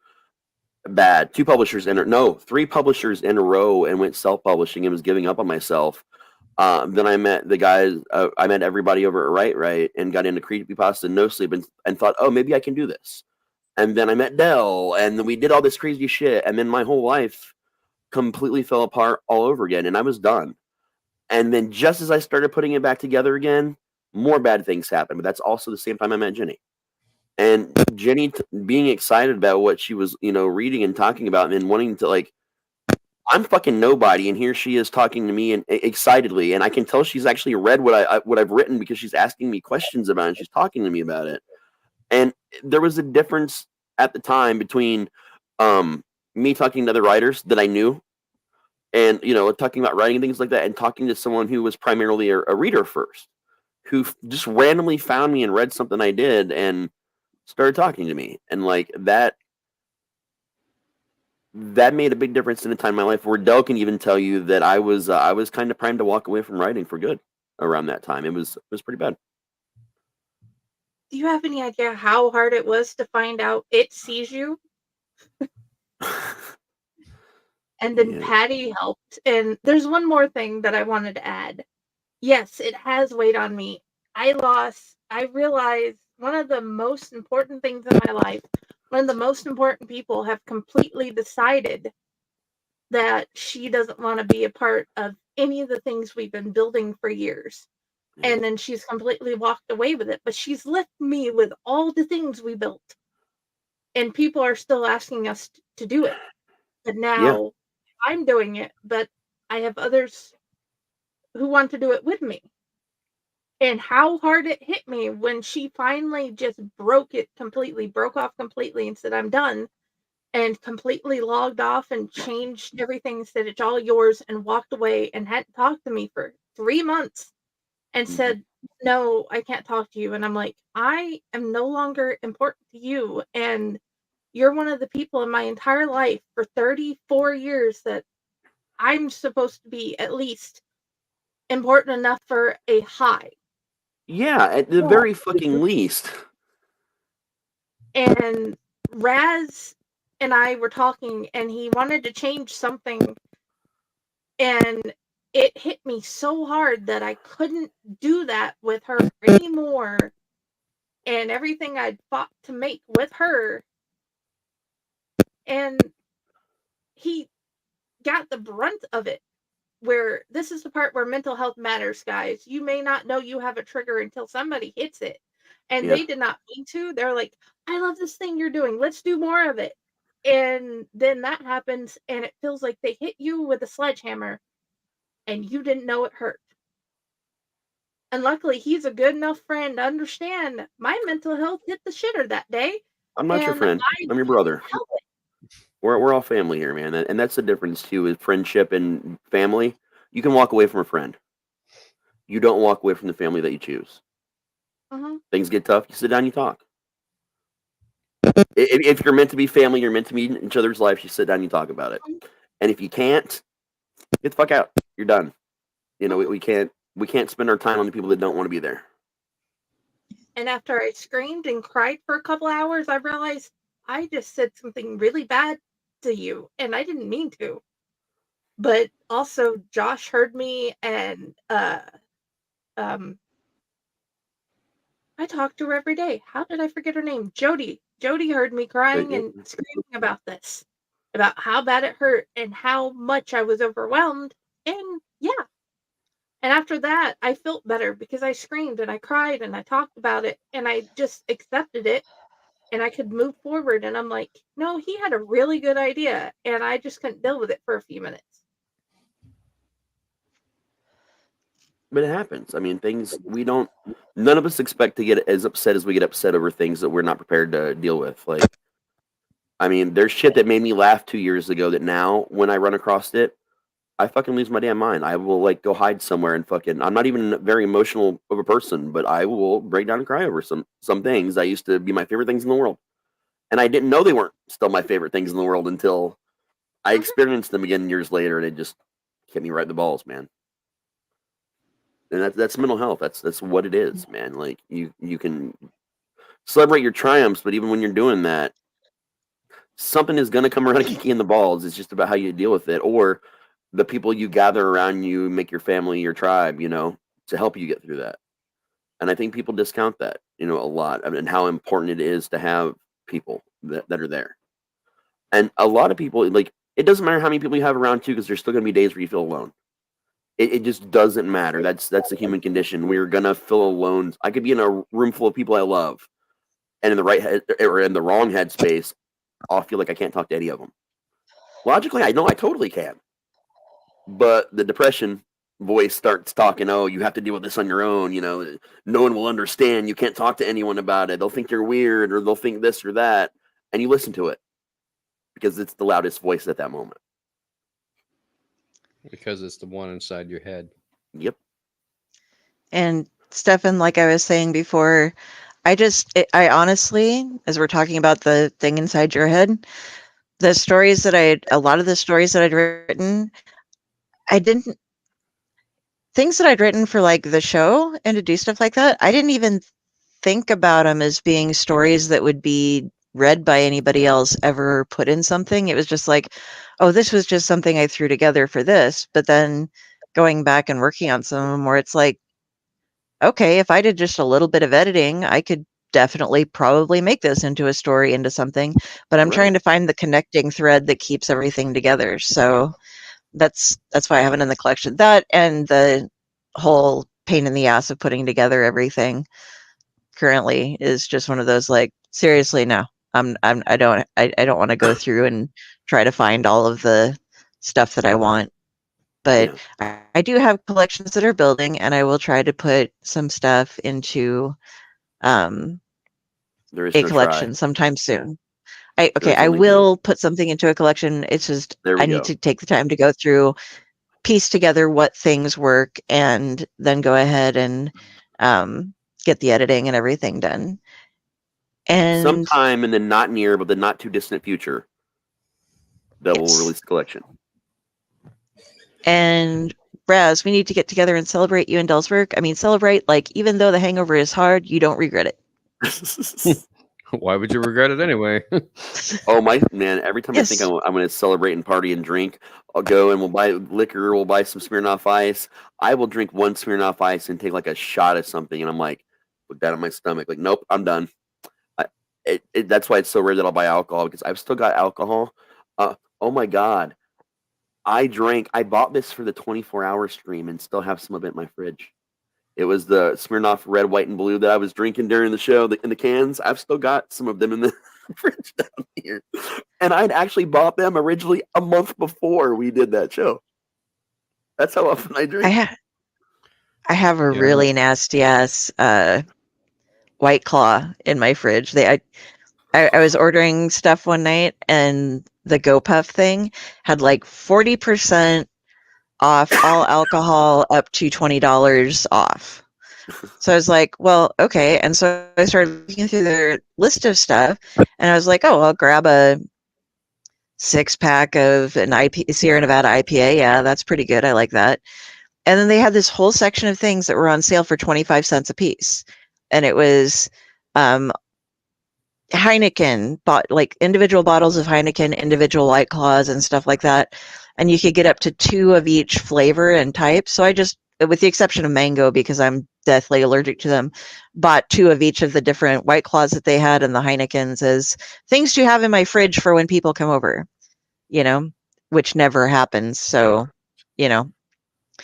But so I finally one night decided, like, well, these are just going to sit here, and I started trying White Claws. And the first one I tried, I can't remember which flavor it was. It might have been strawberry or something. And it was like, oh, this isn't terrible. It's not, like, I can understand. Okay.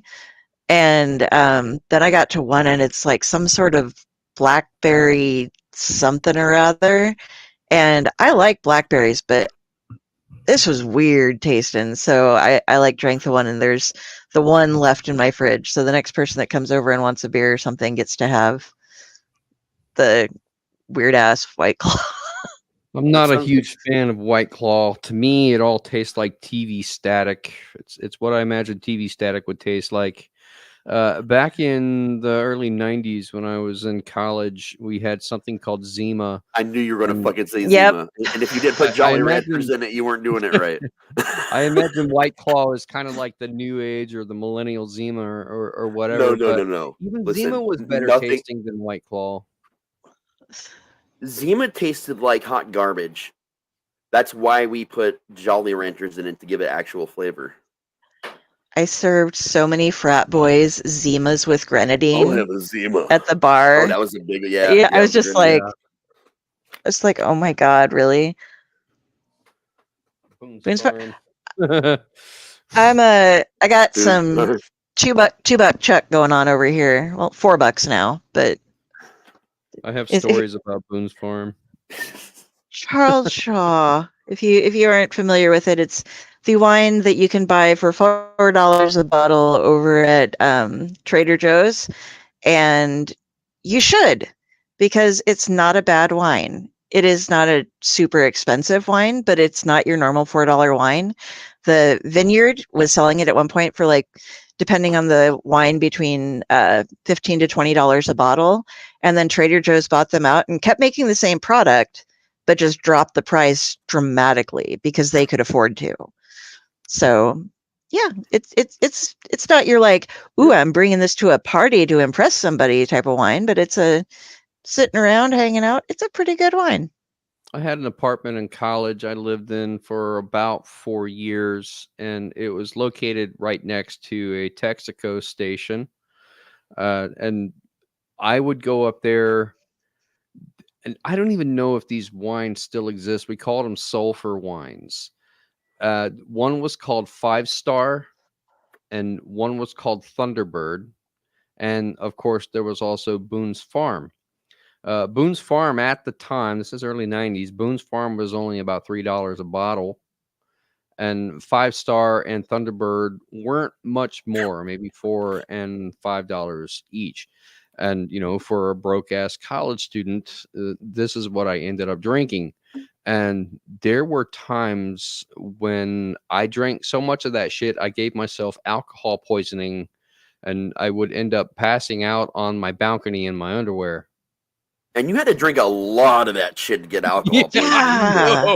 And that's what we all did, because it was so fucking cheap. It didn't matter that it was a dirty buzz. It didn't matter that you were sick as fuck for the next month.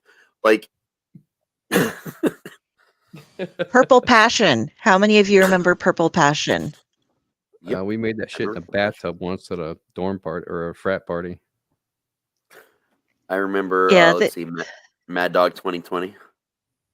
Yeah. It's Which is, by Smoking the way, David, back now. actually. Well, yeah, but that's not what any of us called it back then. And we only know that, really, honestly, mostly now because it's popular again, because kids are like, oh, there's this thing out. And we're all just like, dude, we would literally be underage going into gas stations and buying it and fucking getting wasted in the goddamn parking lot. MD Like, 2020. Yeah. That was my senior prom, Mad Dog 2020. Because Sponsored by Mad Dog 2020. My parents actually went out of town the weekend of my senior prom. Was that your theme, Bad Decisions? They weren't. Well, yeah, you can say that. I mean, they weren't there, but I had a really good time. I had a prom date. We went out to a pizza place and all nice and everything and dressed up and whatnot. But then I had to stay with my sister in her apartment. She's 3 years older than me, so she had an apartment. I was, still in high school. So she had an apartment. I had to stay with my sister at her apartment. And because I knew my parents were out of town and I was staying at my sister's apartment, of course, all of my friends came over to my sister's place where we were drinking very heavily and very freely. My mom had bought us a bottle of champagne to celebrate, which I thought was pretty cool. And Brian, he brought the Mad Dog 2020, and I think we had like a case of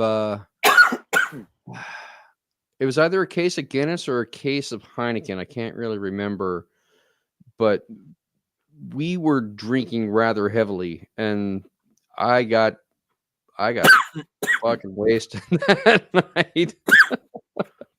Oh yeah, what were the other ones you used to have? Yes, definitely. We were talking about MD stands for Mogan David, and if you've had if you ever had the experience of watching the movie A New Leaf with Walter Matthau and Elaine May, she wrote it, directed it, starred in it, and she has this great scene where she is a completely socially inept botanist who works at a school. Like, she's got a PhD, she works at a college, and she's gone on all these field trips with her students to do things. And Walter Matthau's character is trying to woo her in a very traditional fashion of doing things. And what do you enjoy, and stuff. And she tells him how her is like, what kind of wine do you like, dear? And she's just like, when I was out on one of my expeditions with one of my students, he introduced me to the Mogen David Extra Heavy Malaga Wine Cooler.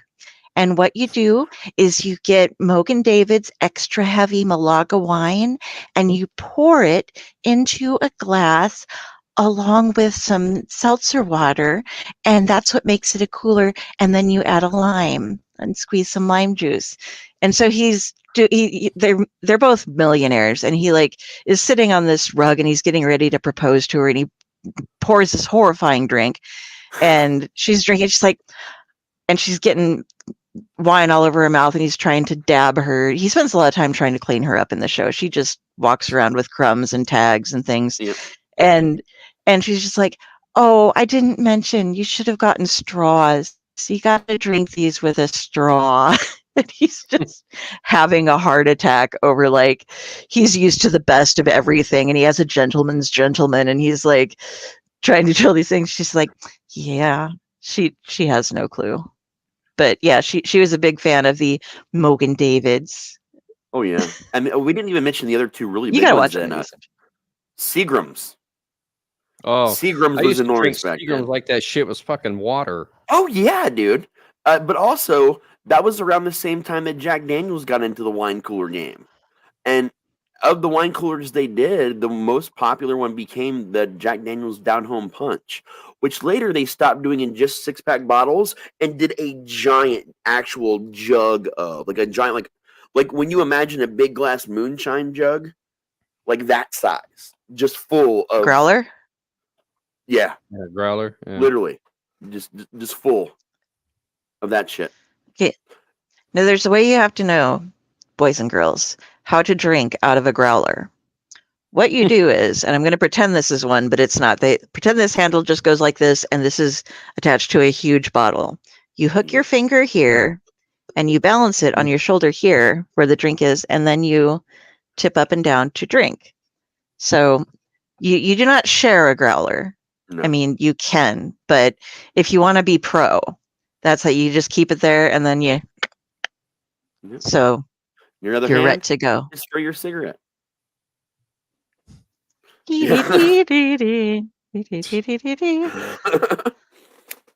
That's the growler drinking song. I have a lot of fucked up stories of getting drunk in the fucking woods and all over the goddamn place, dude. Just getting shit-faced on all those different alcohols we just mentioned, but also at the same time smoking weed, shrooms, acid, while drinking all that terrible shit. So sometimes I forget which stories what was specifically involved with. Mine was all drinking. I don't really have any stories about weed or acid or anything. I did a lot of shit. I lived in what we call the Deadlands, aka Riverside, Ohio. That's growing up. That's what we called Riverside, was the Deadlands. And when you grow up there, you're either military, or there's a really good chance you're going to die or go to prison before you graduate. It's cleaned up a lot since then. It was bad. My adult mistake of choice for a while there was Steel Reserve. Which those are nasty. I was not. Oh yeah, they're horrible. It tastes like beer. I don't like it. They're like tall boy freaking malt liquor. Tastes so bad, and then your breath the next day, no matter how much you brush your teeth. That was a period of life that you guys should never have to go through. Nope. Don't do it. And Four Loko. Don't drink Four Loko. Hurricanes. Don't do any of those. Those are just. Those are the when you're spending the night in the park or something, and you need to get to sleep. That's homeless wine. Nothing against the unhoused, but as they now say, but yeah. I was sponsored by Bacardi. The guy at the liquor store was just like, no, I don't want to sell this to you because you've bought things here before. I know you have good taste. Why would you do this to yourself? I don't understand. Do you need some money? Would that help? Yeah, when Bacardi Raz was coming on, by the way, it's spelled with 2 Z's, so it's spelled wrong. We were doing a series of shows that were all being sponsored. Like, you would get a deal to go and play this club, and when you got the deal, you were actually getting paid not by the venue, but the actual alcohol company, because you were actually helping them promote their brand, because they'd get the girls out there dressed in just almost nothing, and a wheel that you'd spend for prizes and shit. And the bands would talk about the wheel. They'd get people to buy shots. So you got a little bit of the door action, but mostly you got paid in free liquor. And anytime you got someone to buy a bottle or buy whatever it was that they were selling, it was Jaeger a lot. We did a lot with Jaeger. You'd get a percentage of the alcohol sales. And I remember we were working with the Bacardi rep. It was the first time ever, and literally they had just put out this new drink that they were pushing, and it was Bacardi Raz. And we all flipped the fuck out, and they were like, oh, wait a minute. Your name's Raz. Tell them we made it for you. Like, it's a joke, because we were drinking. Like, they were not being serious, so we were all fucking drunk before the show even went on. So for almost a solid year, even friends of the band that went on tour with us sometimes and roadie for us were convinced that I had been sponsored by Bacardi, and that was the joke. So we all perpetuated it, but in reality, no, that was obviously had nothing to do with me. But it was one of our band mysteries for a while. That was a lot of fun to keep up, and people would bring cases of it to me. And anytime we worked for that Bacardi rep, they would literally put a case of it in my trunk. I had a drink named after me when I was doing stand-up comedy that involved raspberries. It was called, because I'm epileptic, it was called the Raspberry Twitch. At the local bar, you get fish bowls of it. And it was, I'm trying to remember the name of it right now. It was vodka, soda, or vodka, 7-Up, squirt, whatever. And I can't remember the name of it. They came in the really Chambord raspberry liqueur. Oh, yeah. Yeah. That was one of my favorite drinks, and so since I drank it all the time, they were like, "It's a Raspberry Twitch," and people would be getting fish bowls when I was doing stand-up. Oh my god, that would be our tag team name if we were wrestlers. Like, that would be our tag team name. Raz and Raspberry Twitch.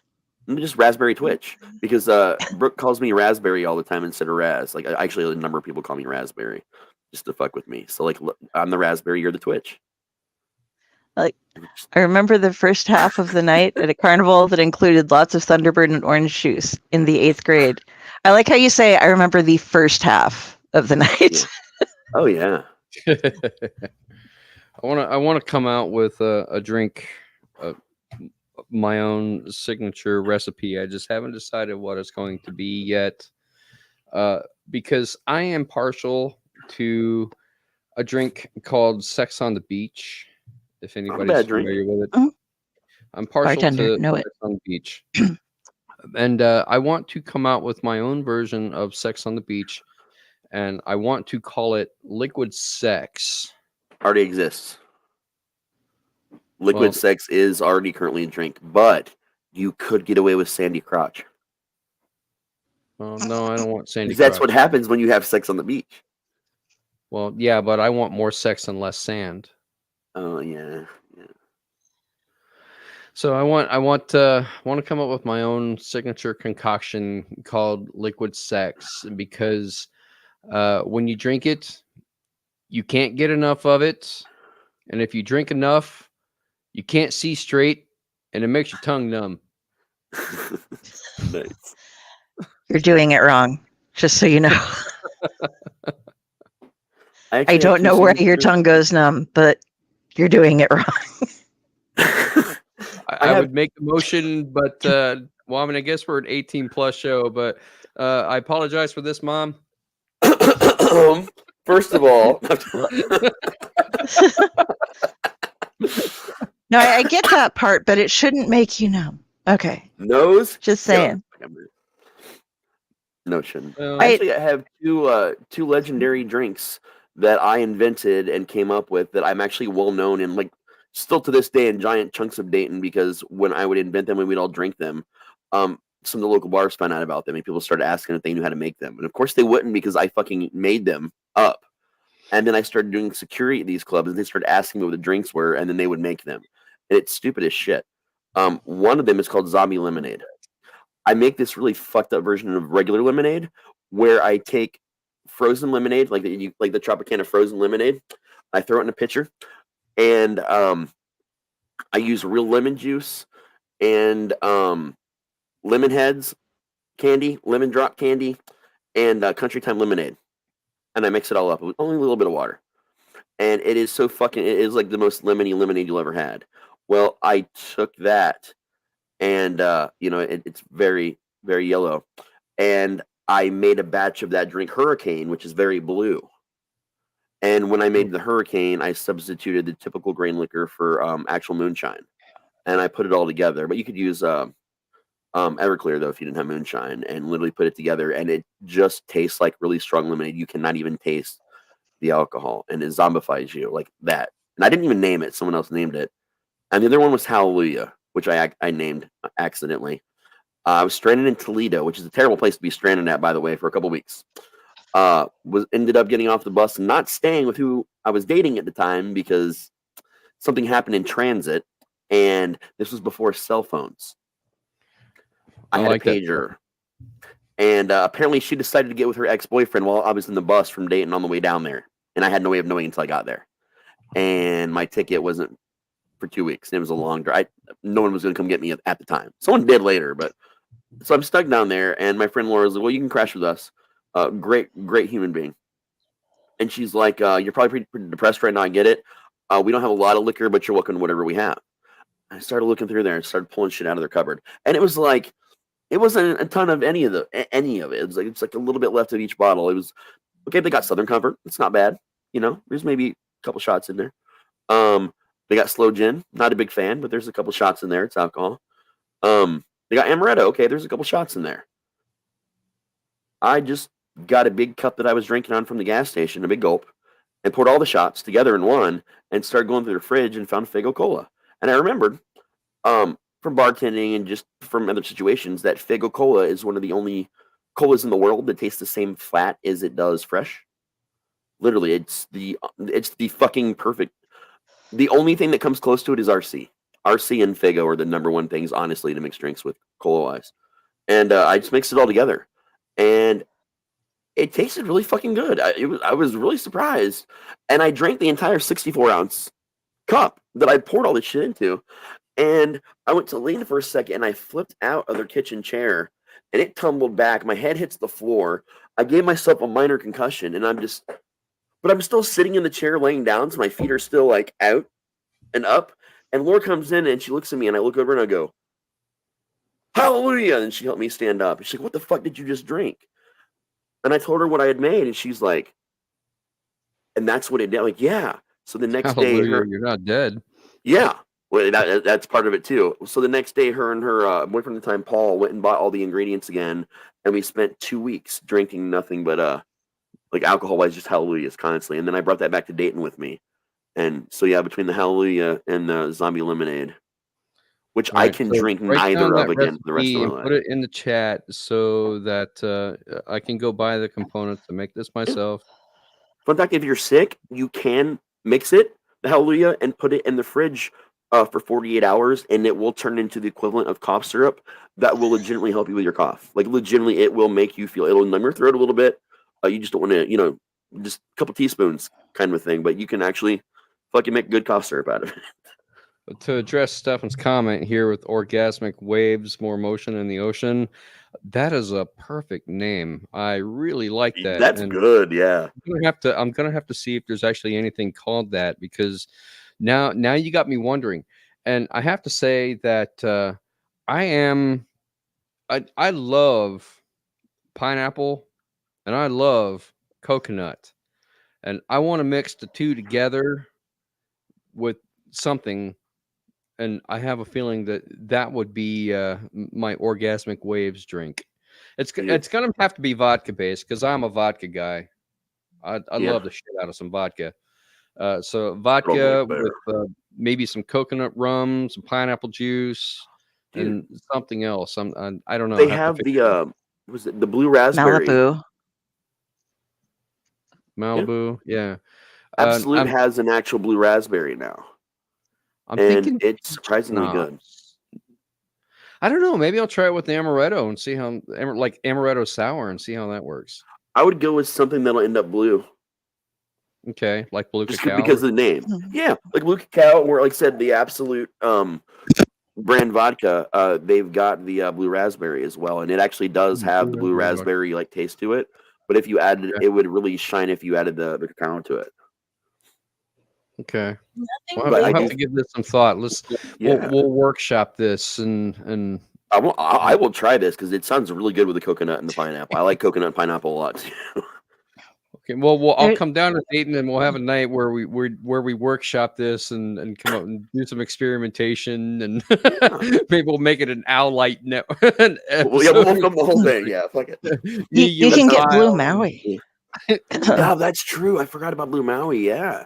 Yeah, Hawaiian tropical schnapps. It's only 15%, so you can have the other liquors and just put that in for flavor. Yeah. That's basically a mixer that 15%. Yeah, I think we should do this and like record our endeavors on video so we can play it in an episode. That'd be hilarious. Maybe the 24-hour episode we do next year or something. Yeah, but that'd be awesome. It does have a ring to it. Yeah. I speak Taiwanese. Sorry. I like it. We're liking this idea. You remember how you'd have like people who would make the drinks that just got more and more complex as it goes on? Like there's a Harvey Wallbanger, there's a slow comfortable screw. So you'd have like the people who wanted long, hot, slow, comfortable screw up against a wall. Yeah, I remember that one. Like, dude, I don't have room. These glasses only hold so much. You're asking for 30 different things.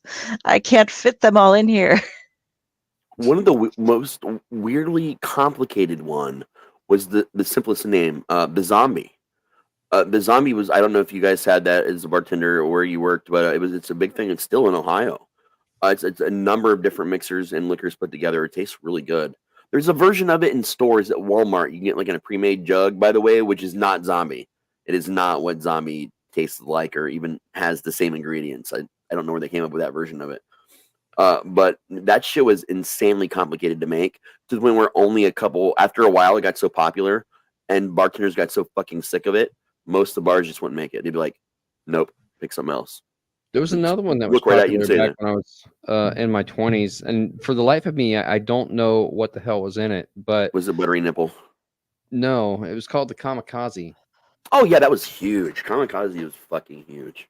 But I cannot for the life of me remember what the hell was in it. But I mean, I guess it doesn't matter because when my sister got married and I went to my brother-in-law's bachelor party and we, sorry, sister, but we went to a strip club and they had Kamikazes and Hurricanes on special. So I was probably too out of it at that point to really care what was in it. It's just vodka, lime juice, and orange liqueur. Yep, and sometimes they're very sugar. simple. Yeah, you can line them with cane. It depends if you're taking a shot or doing it as a drink, but yep. It's just a lime vodka. I remember those. They're nice, actually. They're refreshing. I like lemon drop martinis, made very similar to that. But obviously, they're more lemon based, but it's the vodka and the cane sugar and the lemon. Yeah, I was pretty messed up that night, so I don't think it really would have mattered. But if I'm going to drink, if somebody wants to say, hey, let's drink, I would prefer good scotch. Honestly, just a nice, good, not even like crazy, like 100-year age, like expensive, just at least a couple year age, something that's not like this year, but at least a couple years ago, and a nice cigar. And I'm not going to finish the cigar. I'm only going to end up smoking like a third of that cigar during this whole time because I'm going to get a nice one, but I won't finish. But I will sip that fucking one glass of scotch like it should be appreciated for a good hour. I have a story about scotch. No rocks, though, just to be clear. Rocks are for pussies. Yeah. So this goes back to a book that I read, surprisingly, by one of my professors in college when I went to University of South Florida for grad school, named Rick Wilbur. He has a book out called Rum Point. He's a huge baseball fan, and Rum Point is about baseball and murder and all of that. The team manager in his book Rum Point was a Scotch drinker, and he kept a bottle of Macallan Scotch in his desk. And I looked it up. Macallan is an expensive bottle of Scotch, especially like 15, 18-year-old bottle of Scotch. Yeah. It's expensive. It's like $100 a bottle. And some of them are more than that. Yeah. So because of that book, I always wanted to try Macallan to see, what it tasted like, why it was so expensive, what was the big deal. It's really good. So all my life, I never drank Scotch, never had the opportunity. But then this past February, around the same time that my book came out, I told you guys I was going down to Missouri for our first inaugural seminar for the martial arts organization. Well, Nathan, our president, he had a bottle of Macallan. Oh, shit. And I finally got to try it. It was like 12-year-old Macallan. Nice. And I finally got to try it. And to be honest, I was a little disappointed because I did not like it as much as I was hoping I would. Understand that there's a process to drinking that probably was not followed properly that would have made you enjoy it more. Was it just in a bottle? Did you have a sifter? I mean, no, he poured it in. What did you have? Poured in a glass for us. Yeah, that's not gonna be the same, man. Also, you need to also add a little bit of just room temperature water to it, man. Just a little bit of room temperature water. It really brings out the flavor and the scent. That shit's really important, man. And you also gotta, roll the glass around a little bit between sips, like you let it breathe, that shit you can't just drink out of a bottle into a glass. You don't get the Macallan experience that you hear about, the reason why people enjoy it. Yeah, nobody told me that shit. So, I mean, it wasn't so bad that I would never drink it again, because I'm certainly willing to give it another shot, especially if, all that actually makes a difference. I'm certainly willing to try it again. Difference. But oh yeah, it makes a huge difference, man. I was really happy that I got a chance to actually try it after all this time, That is cool though, man. And I would like to be a fan of Macallan, but my bank account says that I can't. Yeah. $4 Chuck. It's Macallan is above my pay grade right now. That's the problem with drinking. Like you, Raz, I don't drink that often, so it is very weird to me that I have such a high constitution. It takes an incredible, exorbitant amount of alcohol for me to actually get drunk. It takes a while for me to get buzzed even, but then, I can stay pleasantly buzzed and I'm okay, but I'd never really get like blackout, staggering around, can't think straight, can't see straight, drunk. It takes a lot of alcohol for me to get to that point. That's because we gave ourselves alcohol poisoning so many times in our youth. Even if we don't drink for 5 years, we're gonna. It's just how it works, man. That's probably true. I drank so much when I was in college. It didn't kill you, and it made you stronger, but it also, it could be, my Scot ancestry as well, the Scot Irish ancestry. The 18 years good, man. Like, so the best way to, in my opinion, for me. Go ahead. Yeah. Oh yeah. I was just gonna say, Stefan bought it. Yeah. It's a good thing to celebrate with, man. If you can afford it. Oh yeah. That or Louis the 14th. Oh yeah. Or 13th. What I like to do, if I'm gonna do it, I want to get a couple people together and I want to go sit outside somewhere in a bar, like a decent bar, like preferably one that's got a nice outdoor area that we can just go and chill. We have some around here that have little those little fire things that are built into the little unit they just throw outside. Like those are really nice, like early fall, to go out to one of those to a couple friends, and you don't buy the bottle because the bottle is expensive, but Yeah, you just buy a drink. You just buy one drink, and you can sit there and enjoy that thing for an hour, yeah. and just sit and enjoy it and enjoy the people you're with. Yeah, the amount of An alcohol it takes experience. to get me drunk far exceeds the ability of my paycheck to make it happen. You know, Scotch is an experience. It's not something you just drink. It's something you experience, and it's good. That's why you buy a bottle of it for a celebration and share it. You know what I mean? Like there's a ritual with Scotch, and there's different rituals with it. It's like oh my God, we were just talking about this one the other day. It's got wormwood in it. You see the green fairy. Yeah, thank you, absinthe.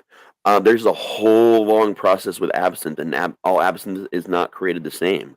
All absinthe spoons are not created the same. Certain sugar cubes are better than other sugar cubes. Like there's a whole way to experience, and Scotch is up there. It's obviously not going to make you see green fairies or hallucinate, but there are just certain liquors that are meant to be enjoyed in certain ways. Oh, Weller's is also good. Yeah. Yeah, I guess until then I'll just stick with my sex on the beach. There's a whole story behind that too. So the reason why I keep drinking it. We always called it the Sandy Crotch as a joke. Is that everybody ordered it? Honestly, that and the kamikaze were like, when I was first going to clubs, that was still the most popular thing that everybody was. Those two drinks. Oh, and buttery nipple. That was the other one. That was just as fucking much. Well, Sex on the Beach was basically developed for people that were coming down to Miami for spring break. So the bar was trying to set themselves apart and came up with the whole thing. Kamikaze was invented originally by an American soldier in fucking Japan after World War II.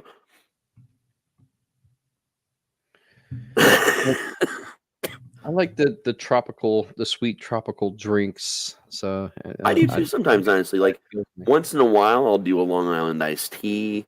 I'll do my my lemon drops. So an old friend of mine really liked Washington apple, so I would have a Washington apple once in a while. Like I think there's something to be said to having a couple of the fruitier drinks or the more tropical drinks, to just sit down and have a couple of them and drink, and then I finish out the night with a Scotch. If I want to catch a buzz while I'm there, I'll start with those, and then I'll move into the Scotch later. Or maybe I just do some fruity drinks and hang out and see a drag show before I have to go home or something. It depends on what you're doing. Like the fruity drinks are great for drag show. Orgasmic wave first, so we have to come up with the orgasmic wave drink first. I think that there is already a drink out there called a screaming orgasm, and people will have multiple orgasms. It has 99 bananas in it. I think that the orgasmic wave is something that you right on the bottle drink as a prelude to a screaming orgasm. Yeah. So we should look at what's in a screaming orgasm and like change that and make an orgasmic wave out of it. How do you feel about? So you get rid of the chocolate. In a screaming orgasm, there's 99 bananas. I think there's Kahlua and like Godiva both in them. So if you kept the bananas from the screaming orgasm and added that to your coconut and pineapple, I think you're getting a little sweet, but the 99 bananas is so freaking potent that you aren't going to have that much of it, and it's going to give you a little extra bite. So there's also the amaretto usually put in it. Yeah, I think you just use the bananas though from the screaming, or maybe some of the amaretto. No, yeah, like a lot of the ones that I was familiar, it was the vodka, amaretto, Kahlua, the Amarula cream liquor, cream and milk. I was thinking of the wave leading up to the orgasm, but I guess you can have waves after the orgasm. No, you hit the orgasm and then you ride the orgasmic wave. Okay, that makes sense too. So the screaming orgasm should be the prelude to the orgasmic wave. Yeah. We might be onto something here. We'll have to give this some thought.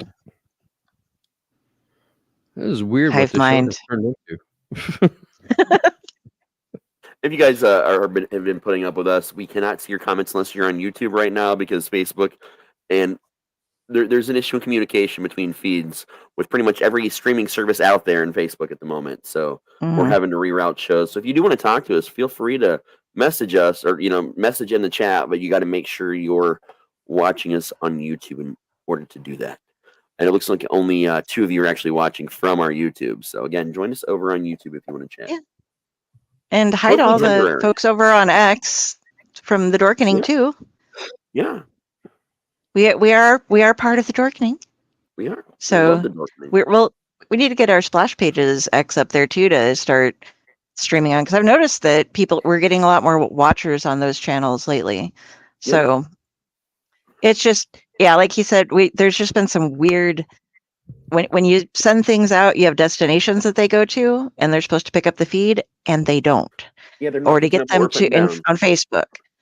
And they've put them, it's not just the one that we use, it's StreamYard. It's a bunch of different things. So you can set it up so that it reroutes there, and then you can, once you start the show, get it loaded and make it follow the show. But if you do it that way, you can't comment. So we're just having some problems with it. But we do enjoy that. We can see how many of you are watching right now, at least. We can't through that site, but it's nice to have you all here with us. We're having a fun time. And if you're new, we have like 13 different shows. Like this is our one about mental health and just squirreling out. And it's our break from all the shows that we do where we just get to spend time with each other. Like even if you guys weren't here, we would still be doing this show if it had no viewers, because it's just something that we do. We're lonely. Friday hasn't spoken in a while. I want to hear her thoughts on what her drink of choice is and what she do. Alcohol? I just normally go for butter schnapps or peppermint schnapps. Yeah. I drink coffee, water, and butter and peppermint schnapps. That's about it. Have you ever had Rumplemints? I can't find it. Oh, that shit. I'm not even sure if they make it anymore. It was... I had a boss. He owned a club that I did security at, and he was in love. It was his favorite drink. He was a bartender, but he was also the co-owner. And to celebrate like good nights, he would make the whole security staff come in there, sometimes before and after the shift, and we would all do a shot of Rumplemints. Because you didn't say no to Ralph. You just did not say no. He was the sweetest, kindest guy. His life partner Jerry, he was a little gruff, but also still a good guy. But Ralph, you talk to Ralph for 2 seconds, even if you don't know him, you love Ralph. You just love and respect him fucking immediately. And so you just couldn't turn it down. So we, the security, we'd all get there, we'd do the Rumplemints, and then we'd be coughing, we'd run out to the parking lot and just like almost want to throw up, and then go, oh my God, I don't want to be the night to be over, because we already knew like these nights were going to be big nights, and he was going to make us do another shot of it when we were done. And none of us ever had the heart to tell him how bad it was, how much we didn't like it, because we loved him so much we didn't want to hurt his feelings. So this shit would make us sick, and we would still drink it with smiles on our face and run out the parking lot and vomit. I myself have vomited on drinking Rumplemints before. Rumplemints, Goldschlager, and Aftershock. It's the peppermint, the cinnamon, and kind of a both sort of thing going on there. Hate those. I was sitting at the bar one day after work, and I worked for the bar, and so we got our drinks at price for certain things. Like we could buy a bottle of wine for the same cost that the bar bought it for.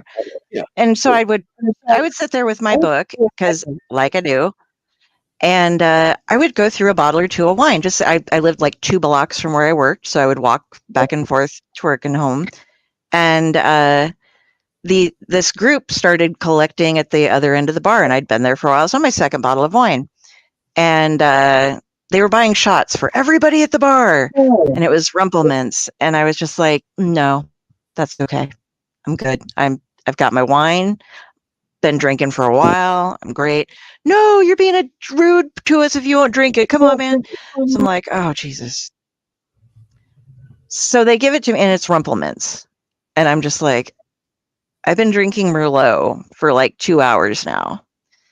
And Rumplemints is one of my least. I kept trying to hand it back. They were like, no, no, no. So I took the shot, just about ran up the stairs, but got it under control. And they're like, we're buying another shot. And I hit the bartender. I'm like, I can't do another Rumplemints. Just give me like a well vodka, something like that. If I have to drink a shot, whatever. He poured it in the same glass. So it was Rumplemints flavored warm well vodka. Which is worse? After a bottle and a half of Merlot and a shot of Rumplemints. And so I did that second shot, and the bathroom was upstairs. It was an old theater that I worked. Well, you were at the Rococo. This is the back bar that I told you about. And so I book it out just the front door because it opens into it's Barrymore's in the alley. It opens up into an alley. Get as close as I can to where the dumpsters are at, and just start yakking. And my hair's down and stuff, and I'm just horribly sick, getting rid of like a bottle and a half of wine and all this other stuff. And I look up, and there's a couple guys coming out, and it was a bunch of Australian guys for some reason in the middle of an alley in downtown Lincoln, Nebraska. Come walking up to me, and they're like, I'm not even going to try to do the accent because I can't, but they were just like, oh, you're having a hard time, huh, Lassie, or lady, or whatever they call you there. And I'm just like, just they maybe take those shots. Yeah, Sheila. And she's like, oh, hold on a second. We'll take care of you. And they start digging in their pockets, and they have like napkins and wet wipes and shit. And they're like, oh, got a little bit in your hair. Oh, let me get this off your face right there. And they're cleaning me up. And it's just like, they're like, yeah, every now and then you just got to take a break, but get back in there and have another. We got you ready for more. And it was just like, what the out of, everybody else would have been like, oh, nasty girl puking in the alley. These guys are like, hey, let's get you set up for the next round. It's just the weirdest thing. For me, it's Jägermeister. I cannot do Jägermeister anymore. Makes me want to vomit. You just saying the word. The simple, just even the thought of Jägermeister makes me nauseous. Just even thinking about it, and it of course it goes back to college. Of course, I had a friend named Bill. Bill was just out of the Air Force, and we were hanging around a lot, and so he's the one that actually introduced me to Jägermeister and Southern Comfort. So we went out drinking one night, and we're at the bar, we're drinking and all that. I don't know, maybe 6-8 beers in, something like that. He's like, got a bottle, got some alcohol at my place. We'll go back to my place. We'll drink some more. So we went back to his apartment, and we continued drinking. Then he breaks out this fifth of Southern Comfort. We finished off that entire fifth of Southern Comfort, the entire bottle, after all of the stuff I had already drank.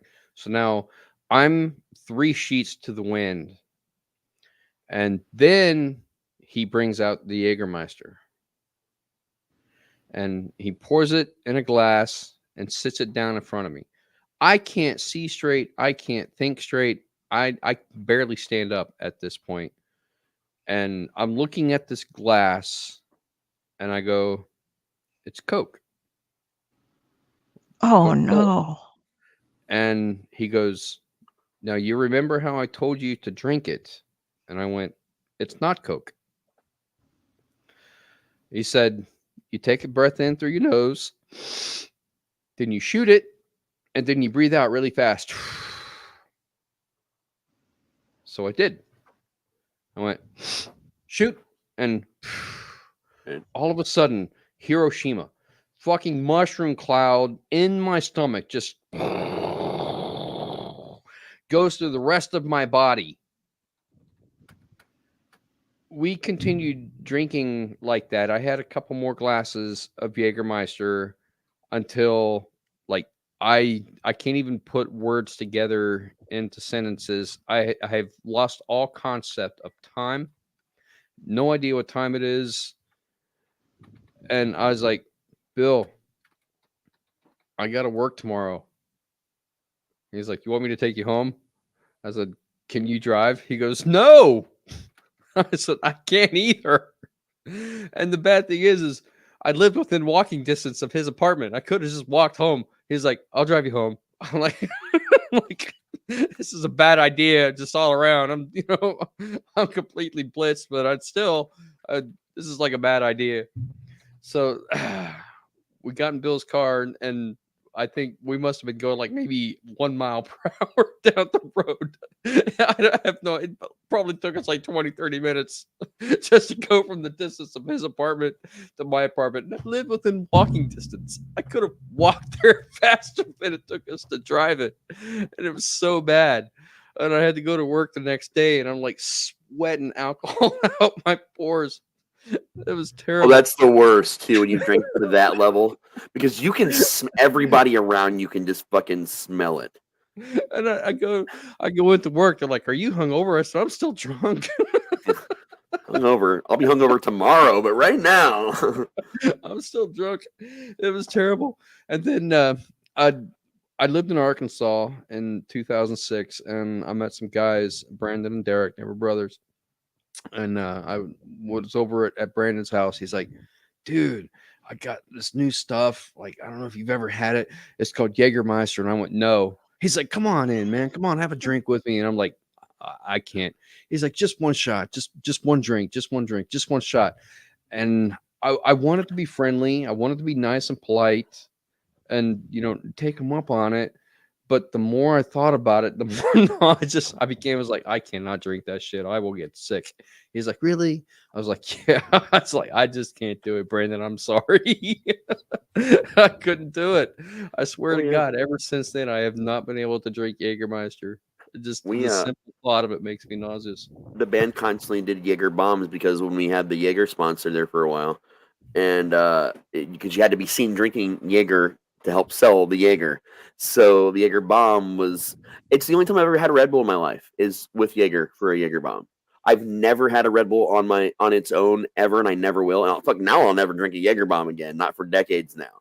But like it got to the point where just smelling the Jaeger, even today, if I were to smell it, I would probably immediately just vomit, because I probably got alcohol poisoning a number of times with Jaeger too back then. Those taste like bubble gum to me. I can't drink the straight Jaeger, but I have had a Jaeger bomb before because I drank way too much straight Jaeger once, like we all have. I Well, everybody but Jenny. But there's a redheaded slut, which is Jaeger, peach schnapps, and cranberry juice as a shooter, not a shot, but a shooter. And those actually are pretty, I don't taste the Jaeger in it. Yeah, it's not bad. It's mixed decent. well. Yeah, it's a weird combination to mix with Jaeger when you think about the flavors, but it's actually it's Jaeger, peach schnapps, and cranberry juice. Okay, I don't have any problem with peach schnapps or cranberry juice, so I would be willing to try that. You got to think that peach and cranberry both have their own unique, very strong flavor profiles. Like Jaeger has a very strong profile.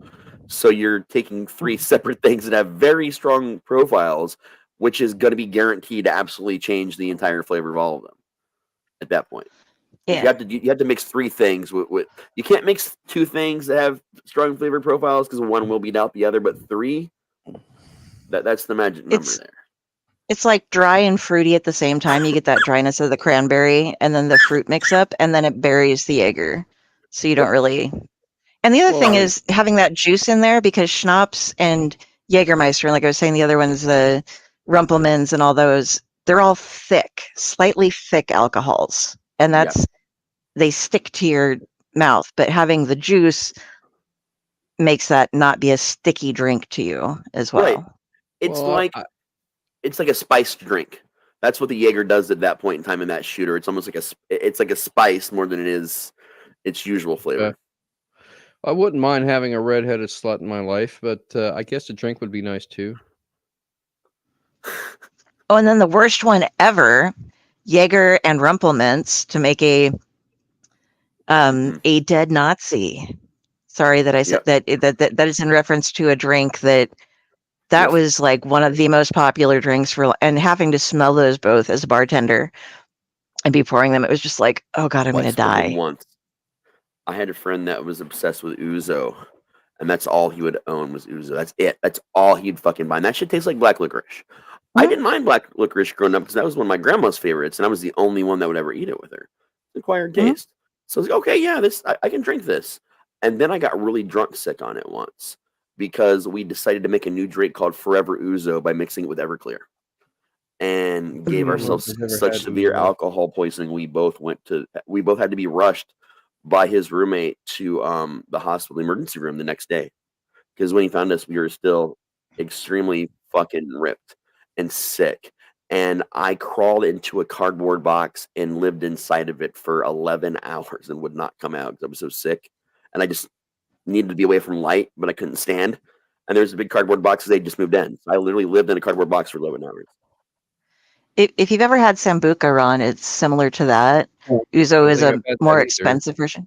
Sambuca is pretty interesting thing with Sambuca. If you mix it with fountain Coke, it crystallizes the sugars as it pours in, and it makes it taste like a regular Coke with a slight hint of black licorice. It's actually quite tasty. It reminds me a little bit of Old Coke. Yeah. But I mean, Sambuca on its own, if you really enjoy the black licorice, you'll like it. And just drink it, it's a sipper if you do it on its own, but if you mix it with Coke, on its own, it's like an after dinner sipper type of thing, or just hang out. If you really like that flavor, it's a sipper, but if you mix it with Coke, it's really interesting. It's quite tasty if you like Coca-Cola. I wouldn't recommend doing it with Pepsi, but Coke is the way to go. Never mix anything with Pepsi. Pepsi, to me, is the worst fucking mixer for a cola in the history of time. Coke is good with that, and it's good with whiskeys. Anytime else you need cola for fucking anything, you need to be going with Faygo or RC is your best bet in my experience. Yeah. But I do like my Jack and Cokes, but I prefer Gentleman Jack over regular Jack. So totally squirreling out here. So, but yeah, I was going to ask you about this question about. Oh. Go ahead, because I have no idea what you're asking here. Oh, that wasn't for the show. I was just asking you guys behind the scenes. No, it sounds interesting, so we can talk about it.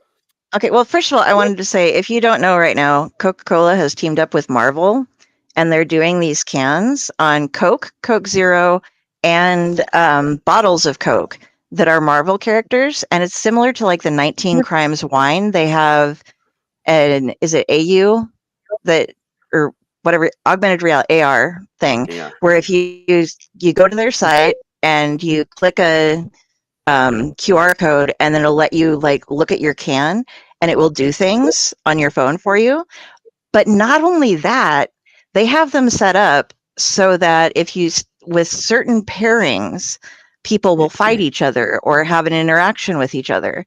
So you can scan, like, I think either Wolverine or Iron Man goes with Thanos, and you can do stuff, but some of them are only on Coke cans, some of them are only on Coke Zero, and then the bottles are all different. I'm hoping with the bottles, at least, that they'll do what they used to do in the Walgreens around me, which was when they had the name ones on, they would put them on a shelf with all different ones so people could collect, the rare things. But I've noticed when I'm buying the 12 packs or 24 packs, every can within that thing is the same. So if you're buying them at the store, just, open up the little handle and look or twist the Coke can around so you can see who you're getting, because you're going to get a whole thing of them. So, but that's something just kind of cool about Coke I wanted to bring up. Who was it? Was it Pepsi that did it with Star Wars Episode 1? Did it with what? Was it Pepsi that did the Star Wars Episode 1 cans? I'm not sure. I am not aware of those existing. But I remember if you got the golden can, that was the Yoda can, and those were the rare ones. And if you collected that one, you got a lot of fucking money. Like, it was worth money. Like, the company would pay you. It was like finding the golden ticket, basically. I had every fucking can and doubles of every can, literally in my mom's cupboard for years, along with multiple different Coke cans celebrating the Chicago Bulls winning everything again, because they have the championship edition of Cokes, and all these different sodas like just chilling in her cupboard. And then when the house caught on fire, all the cans exploded. There was we looked at it later, and I had kept some of that shit for so long. There was over $7,000 worth that I could have actually gotten if I'd have sold it. That's what I would have. It was worth more. I would have gotten about $7,000 out of all that shit had it not exploded in the cupboards. Holy shit! They were full cans. They had never been opened. Nothing. Like perfect shape. It was ridiculous. So fucking mad. I have a perfectly sealed Coke Zero can sitting over there on my shelf that is empty. There's no holes in it. It's an empty packaged can. And apparently those are like sellable, but I've looked and they lie about how sellable they are because they're like, oh, you can get this for, I've seen listings on eBay for like $5,000. I'm like, what the fuck? And then you go look at them and it's like for charity. And it's like, oh, okay. Do I just need to say for charity or does it actually? but most of them sell for like $5. Oh yeah. We used to raise money in school and at Rocky for the North American Beer Fund. No, the North American Beer Monkey Fund. Beer monkey. Yeah. Aren't the Bulls the golf team? No. The Chicago Bulls, the basketball. I don't know a lot about sports, but I knew I liked Jordan a lot when I was growing up. Couldn't play baseball worth shit though.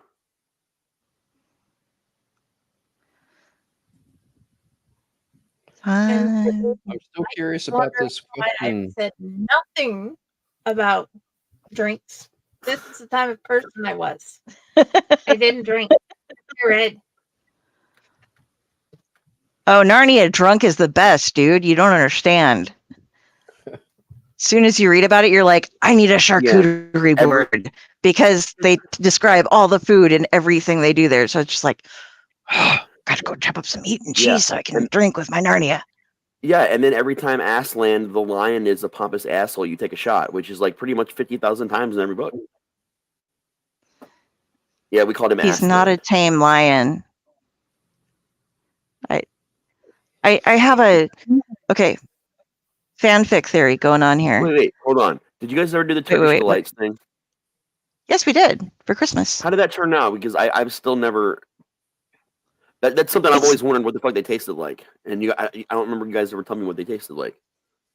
She did like an unboxing on one of the shows. Yeah, we did. I wasn't present for that one. Okay, so the ones that we got are little cubes of a jelly type of thing. Okay, it's not like gummy bear jelly. It's a bit looser, like you would with something homemade, but more comparable in chewiness to like those orange sugar-covered orange slices. Oh yeah, okay. You know what I'm talking about? Okay, it's about that. It's a little bit gooier than that, but it still has a firmness to it. You bite through it. You don't just like, it's stuck in my teeth. And they're covered in powdered sugar. Like you pick them up and they're just it's like a fucking beignet, like that much powdered sugar on these things. Not at all what I thought those things would be. For some reason, when I was young, growing up and reading the books and watching the original made-for-TV movies, and before the big movies came out, I always thought it was some kind of like a chocolate-based kind of sweet. Nope, some of them they coat with pistachios, but we went with the multi-fruit flavors, and Freddie, you loved them too, didn't you? Oh yeah, I loved them. Mom loved them because we ate some on the show, and then I shared them with the kids and Mom. They're really good. Nice. Yeah. So if you can afford them and you're around them, pick them up. They're good. Oh, yeah. They're hard to find. I don't see it very often. One kind of candy that I've not been able to find since my childhood, and I would fucking have a heart attack if someone found it. So if you guys ever see this, let me know. For a long time, Brock's Candy did a lot of different shit. Like they were like their own fucking candy shop. They did hard candies, they did chocolates, they did fucking everything. Well, one of their biggest products for a while, they were called chocolate stars. They're these little chocolate shaped things. They didn't look like traditional stars. They if you were to take like a star hex screwdriver, like look at the top of one of those and see what it looks like, and press it down on a Hershey Kiss. That's kind of what they looked like. They were weird candies, and they were dusted with powdered sugar for some fucking reason all through growing up. And I still remember there's one place I could still find them all the way up until like my being 19 or 20. There was like one crappy little grocery store that had them for a while. Still, I would get these things all the time. Like every time we went to get all our candy for movie nights when Dad was out with his fishing thing or something, and we'd all sleep in the living room at the old house, we would get to pick candies. And every fucking time, Brock's chocolate stars and lemon drops. I would get those two things. And I still eat lemon drops like they're going out of style. And that's my favorite hard candy. But those stars, I've not been able to find them anywhere in over 2 decades now. Oh, they're on Amazon. Are you fucking kidding me? No, I can buy them. They're like a little dollop. Like the way I think of them is if somebody had a star pointed frosting thing and they just put out a little bit as you go each time. And these aren't coated in powdered sugar, but I can get them in a variety of companies make them around here. Like they're just one of the common checkout at the grocery store. There'll be like 3 different brands of them. I need these. I have not had these again like for decades. And I'm looking at it. When I type in Brock's chocolate stars, there's a close up of one. And I think I'm honestly just wrong about the powdered sugar because it looks like it's dusted with something a little bit. And I think that's just the look of the chocolate. Anthrax. Yeah. Because it's a milk chocolate. Yeah, you can buy them in a bunch of different, a lot of different, usually the local, whatever supplies your grocery store has one as one of their None things. Of them do. Well, we have like Meijer, Walmart, and Kroger. And none of them, like they all carry Brock's stuff in the candy aisles, but no one carries the Brock's candy. Because originally when the stars came out, they would be in bins that you had to use a scooper to get.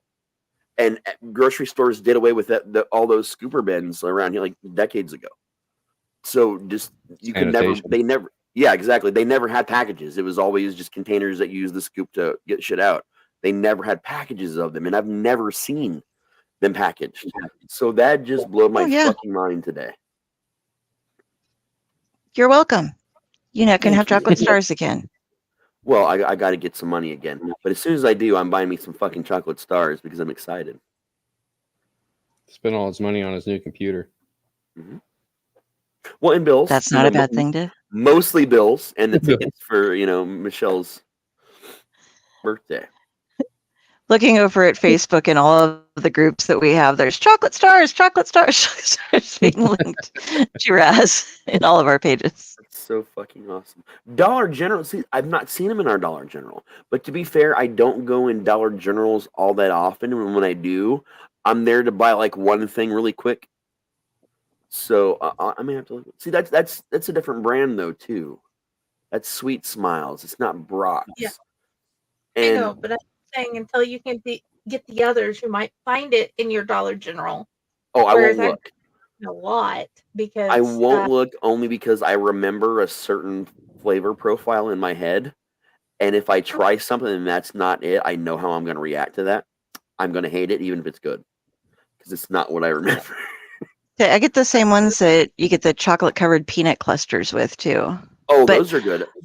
Those were always either in bins, but they still made packages of those here. Those I can still get those here. Those are really good. My mother makes the best ones, and it's because she takes the baker's chocolate and mixes peanut butter in with it a little bit to help smooth it out and give it a gloss, and it adds to the flavor of the peanuts. And then when we have people who, like back when we had a lot of grandparents, it became a thing, so now it's going to become something, but who had problems chewing peanuts because of their teeth, she started using that like Reese's Puff cereal as a substitute for the actual peanuts. And so those are nice too. And you put them in just like the little mini cupcake things, and then you have a little self-contained snacky. I like Reese's Puff cereal. I could go for some right now. I could go for some Reese's peanut butter cups, but I think that's half the reason I'm as fat as I am. When I was pregnant, all I craved was Reese's peanut butter cups and potatoes. Don't ask why. I think I had a vitamin C deficiency because initially it was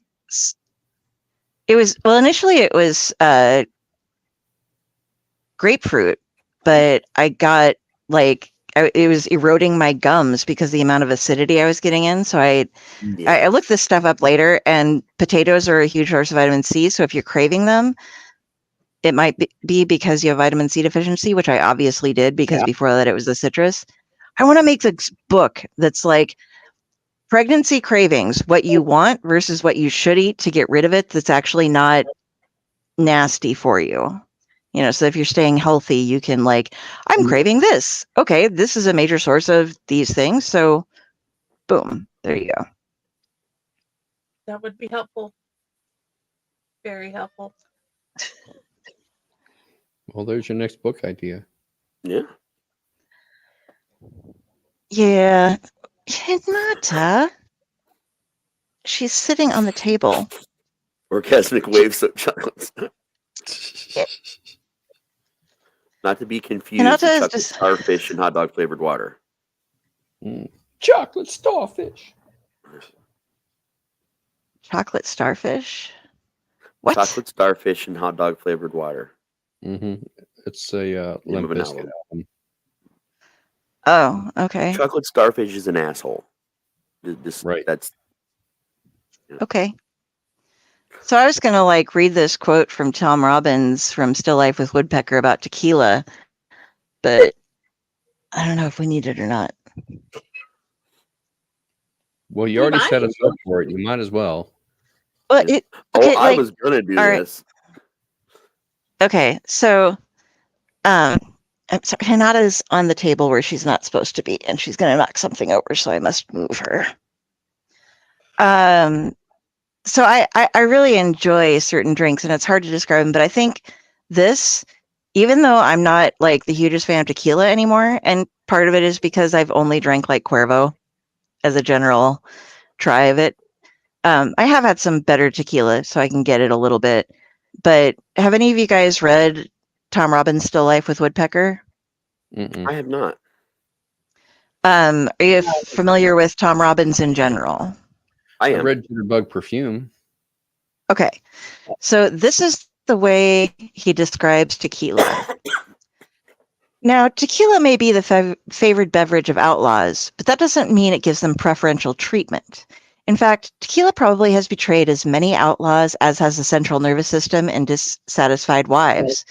Tequila, scorpion honey, harsh dew of the doglands, essence of Aztec, crema de cacti, tequila, oily and thermal like the sun in solution, tequila, liquid geometry of passion, tequila, the buzzard god who copulates in midair with the ascending souls of dying virgins, tequila, firebug in the house of good taste, oh tequila, savage water of sorcery, what confusion and mischief your sly rebellious drops do generate. And that is how you write a love story to a beverage, I think. He did something similar in Jitterbug Perfume where he was trying to describe jasmine, which I thought was phenomenal, but I don't think I could find the paragraph that quickly.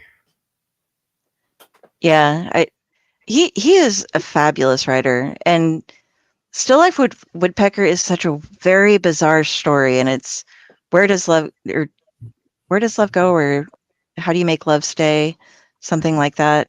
But it takes place on the back of a Camel cigarettes pack, and it's this really crazy love story and all in pyramid science and strange stuff in it. It's really fun.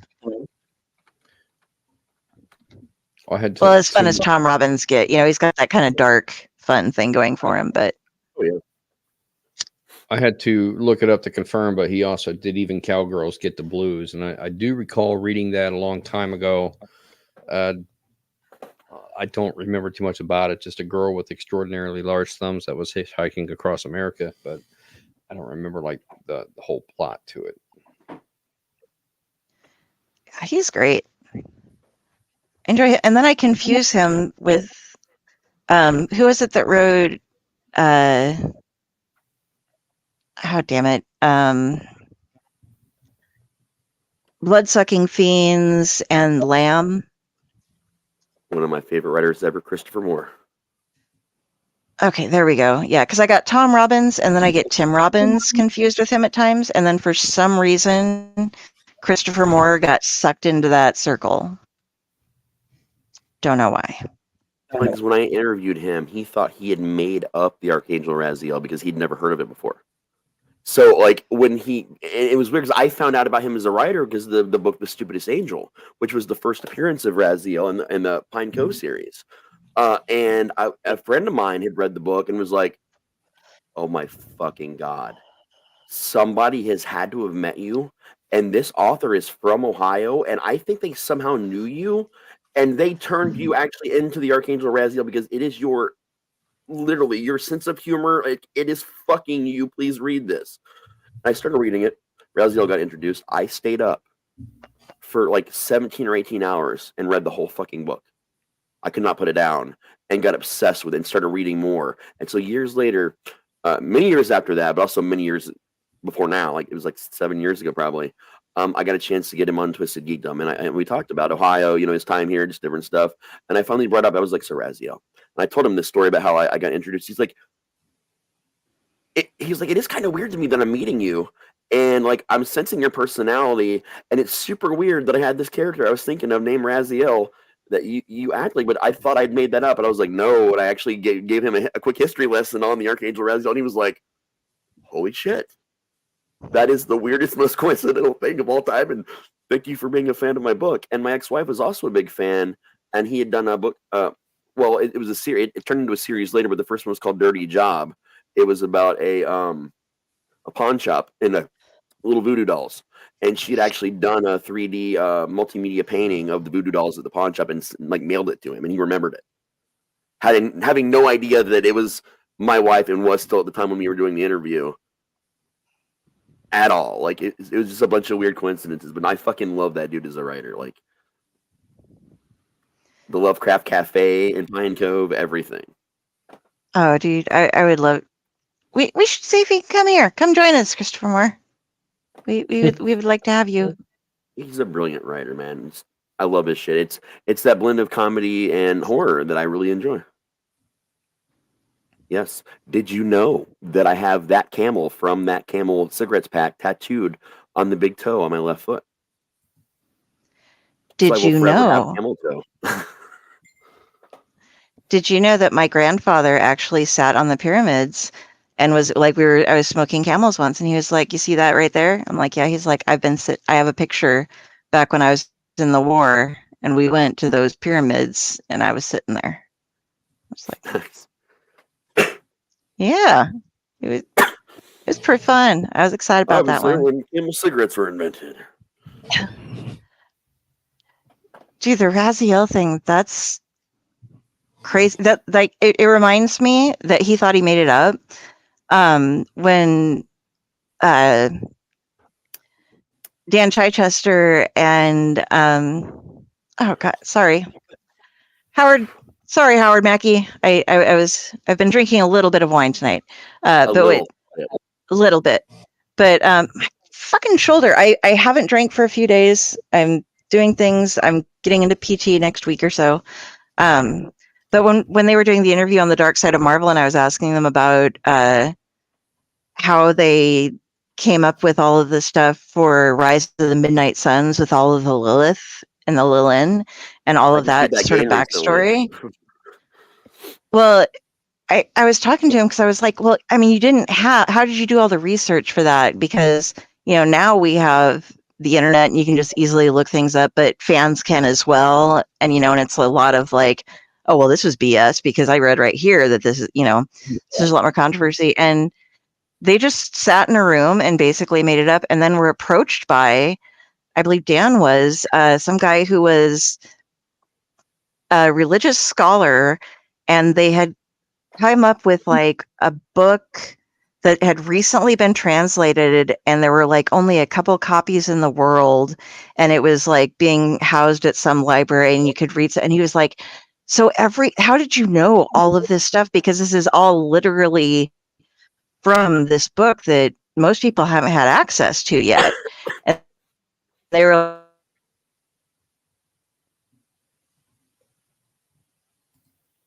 She froze, right? I guess. make sure it's not just me. Okay. I thought I froze again, and I came back and I'm like, oh, it's just her. Now I'm confused. I thought I froze too. Storm raging So yeah, just wanted to throw that out there. I You don't heard know. none of it. You got about 3/4 way through, and then your face did this. And you Oh. froze. But we all individually thought we froze until we talked about it for a second, realized it was you. Yeah, you guys are all no, but yeah, they got through.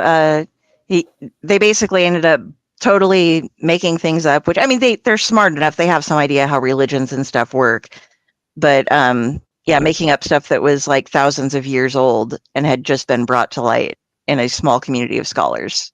So it was like, wow. But yeah, his Christopher Morris making up Raziel and not knowing that there was a real Raziel made me squirrel off on that. So. Oh yeah, and another kicker about how much that character was like me. He falls in love with Spider-Man and Lamb and wants to trade in his wings for web shooters. And I'm like, because I read Lamb a couple years after that, I'm like, every time Raziel would show, it would be another fucking part of my personality. I'm just like, what the fuck, man? Right down to resurrecting Santa Claus and making him a zombie on accident. That's something in that context that I would have probably done had I have had such power. So do you did you have a soap opera phase? Oh, I did totally, yeah. Okay, me too. Especially Telemundo. Telemundo. Yeah. My ex-wife was Cuban Puerto Rican, and so when we would be with her family, the ladies would sit out and watch it. I'd usually go outside and smoke a little bit and come and sit down, and I'd just sit there, and I was super into it. Super, super into it. But like when I was young, my mom watched a lot of them, and if you stayed home from school because you were sick, you had to lay on the couch and watch all her soap operas. Which I thought was a punishment, but I enjoyed the storytelling in some of them. Do you remember? Oh, Mine was Dark Shadows.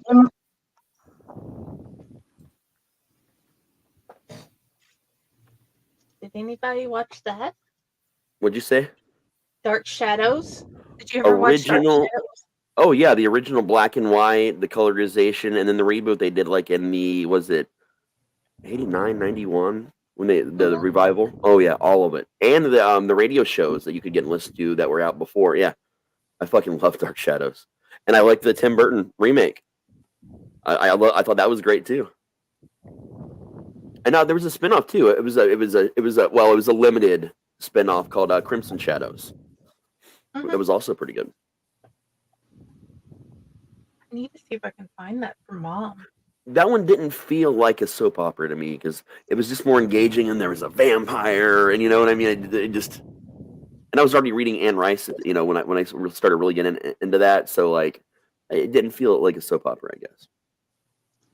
But you're right, it is definitely like Midnight Texas, which was a really good one, by the way. I enjoyed the shit out of Midnight Texas. Yeah, I didn't watch that show. I thought about it. I'd like to. Very soap opera, but it's also very good. Like, it's very well written. And I think they're based on books, if I recall correctly. I've never read the book, though. That's a vampire show, isn't it? Midnight Texas. It's more than vampires. There's vampires, there's werewolves, all types of wares. Yep. Definitely a good little trilogy. Oh, yeah. The series would have been better if HBO did not own Quinn. Yeah, HBO fucks some shit up, man. They have a bad habit of that, and it's gotten worse. The HBO Max merger, and Max was also bad at it. They joined with, Warner Brothers, who was bad at it, and now they're just a whole company of suck, more or less at the moment, even right down to DC. But hopefully DC gets better in the film and television realm, and the parent company doesn't ruin them. Did any of y'all watch One Life to Live? I remember that one. No. That was a huge one for me. And like they had the thing that was really cool where Asa Buchanan like got stuck back. He was a rancher, one of the main rich people, but he was into horse riding, and he got stuck back in time as like a cowboy in the Old West. And they had this, it was one of the first times I'd ever seen that in a show where they had like, especially like a soap opera. And then they went on and did things with like otherworldly type of things or whatever. And then I was also a big General Hospital fan, and they had like the twist off where it was like all of a sudden there was like basically Buffy the Vampire Slayer, and it even got its own like sub show going on, kind of thing. It was weird. Dude, I love me some soap operas. I miss watching them. Wonder Years is still one of my favorite shows of all time, and I consider that like right on the edge of drama / fucking soap opera. It is that in My So-Called Life. It's like the teenage version of a soap opera. Yeah. Honestly, that's what it is. Degrassi. That's I only know Degrassi because Kevin Smith and Jason Mewes got obsessed with it, and then I found out about it because they liked it. We had to watch it for. I didn't care for it as much. We had to watch Degrassi in high school for part of some teaching kids to be nice to each other class thing that we had. I can't remember what it was, but you had to give people twofers. If you said something mean to somebody, they would say twofer, and you had to say 2 nice things about that person that did not involve their clothing or how they looked. Yeah. It had to be something about them as a human being. Yeah. And it was always really weird. But we watched like the original Degrassi. Revivals. It's had like 8,000. Yeah. I think but you remember the teen soap opera, like in my generation, was probably Hello Miss Bliss, also known as, or Good Morning Miss Bliss, also known as Saved by the Bell.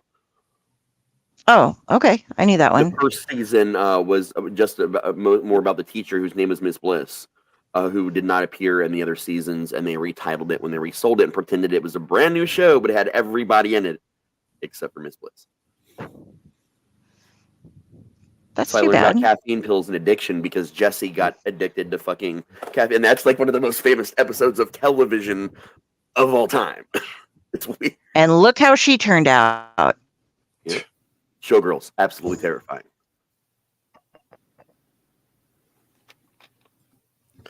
But they did the recent reboot, and she's like the mayor or the governor or something now. I forget what it was. Like or no, wait, Zach is.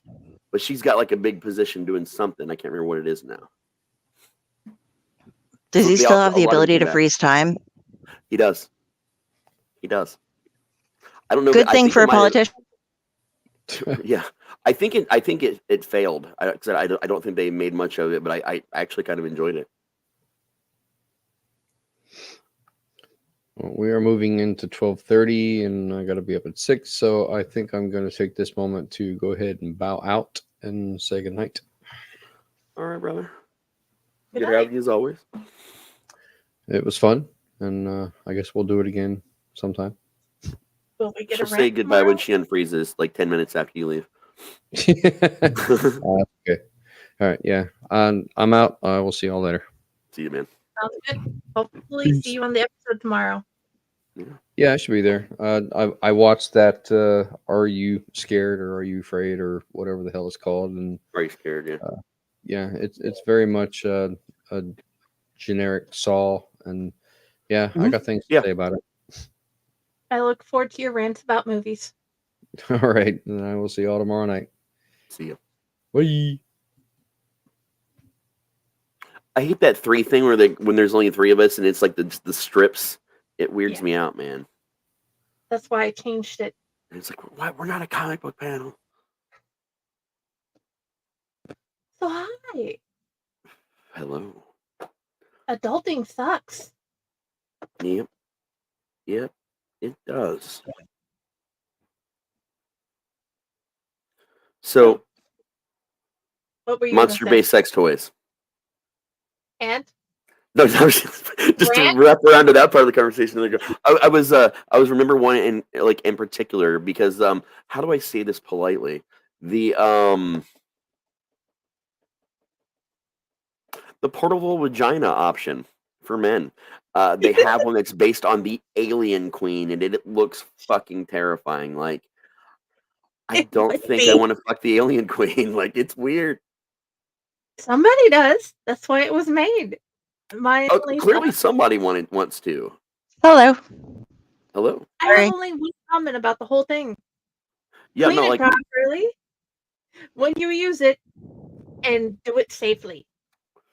Yeah, because they're not small either. Like these things, like they're fucking enormous. Like the one I saw would go like from my fingertip, like halfway down my forearm. Like they look like things that people you'd have to put a "don't try this at home if you're not a professional hooker" like in the video to like demonstrate these things. Like, oh yeah. Last comment on it: lube. Make sure you have lube. yes, heavy lubrication. You I was just down there like, we're talking about the You monster have sex to toys do again. it. Because there's a kinda portable figured. vagina. Yeah, there's a portable vagina of the alien queen, and it looks very disturbing. Yeah. It's like the movie Teeth, but worse. That's what it looks like to me. You know, Okay. if Raz brings something like this, I have a lesson to tell the audience. Yeah, it's like Oh, we were yes. talking about the pipes that were also butt plugs. Everyone watching, we always have a fun little sex talk with Mama Faye. I don't She know can why, but why not? become part of the show. Yeah, no, it's just because I like to fuck with the both of you and just throw random subjects at you guys, and they just got weirder as we went. But I'm usually ready, aren't I? Yeah, you're prepared. Here's one for any of you insecure females out there. Yes, some days you will wake up and suddenly on sometimes your chin or sometimes your breasts, you will suddenly have a hair that's an inch long that wasn't there ever before. And they just pop up and then you pluck them off and they're gone. And it isn't that you not paid attention to your body for that long. They just show up that long out of nowhere. Like you'll get ones that are little tiny chin growers or something as you're getting older. But yeah, so don't feel like you're like, holy shit, how did I miss this? No, you didn't. It just was there. They Yeah. creep into your room overnight and implant themselves. That's how it Mhm. happens. Okay, now I'm fucked up because I have a thing about fungus and implants and weird things growing out of me that from nightmares that I had when I was pregnant. I dreamt that I had a whole colony of tiny little fungi growing up. Third story she gets into tonight and just freezes and dies. Dude, Dante's favorite movie lately is that black and white tarantula movie. I had to cut my hair, giving me nightmares. It'd move in my sleep, and I'd wake up and I'd think that big thing's on top of me because I have arachnophobia anyway. Yeah. I have woke up with the spider in my nose biting me. It's founded, but I hate spiders. But my son loves them.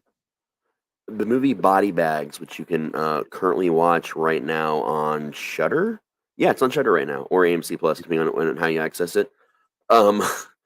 Has a short in it about a guy who goes to this company because he sees an ad for hair regrowth because he's losing his hair and he wants to have a long, like healthy, flowing hair like he had in his youth. And he's I don't know if I remember, he's like a cop or something, I can't remember. But he gets the procedure done, an implant, and his hair is healthy and it's long from these hair implants.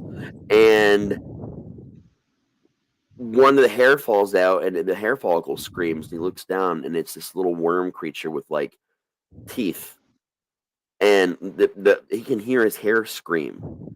And there was like this alien like life form they discovered that mimics hair. And they implanted it into a scalp, and it was a trial they were doing to spread this alien infection type thing. But it's a really good anthology, Body Bags. John Carpenter actually is fucking acts in it.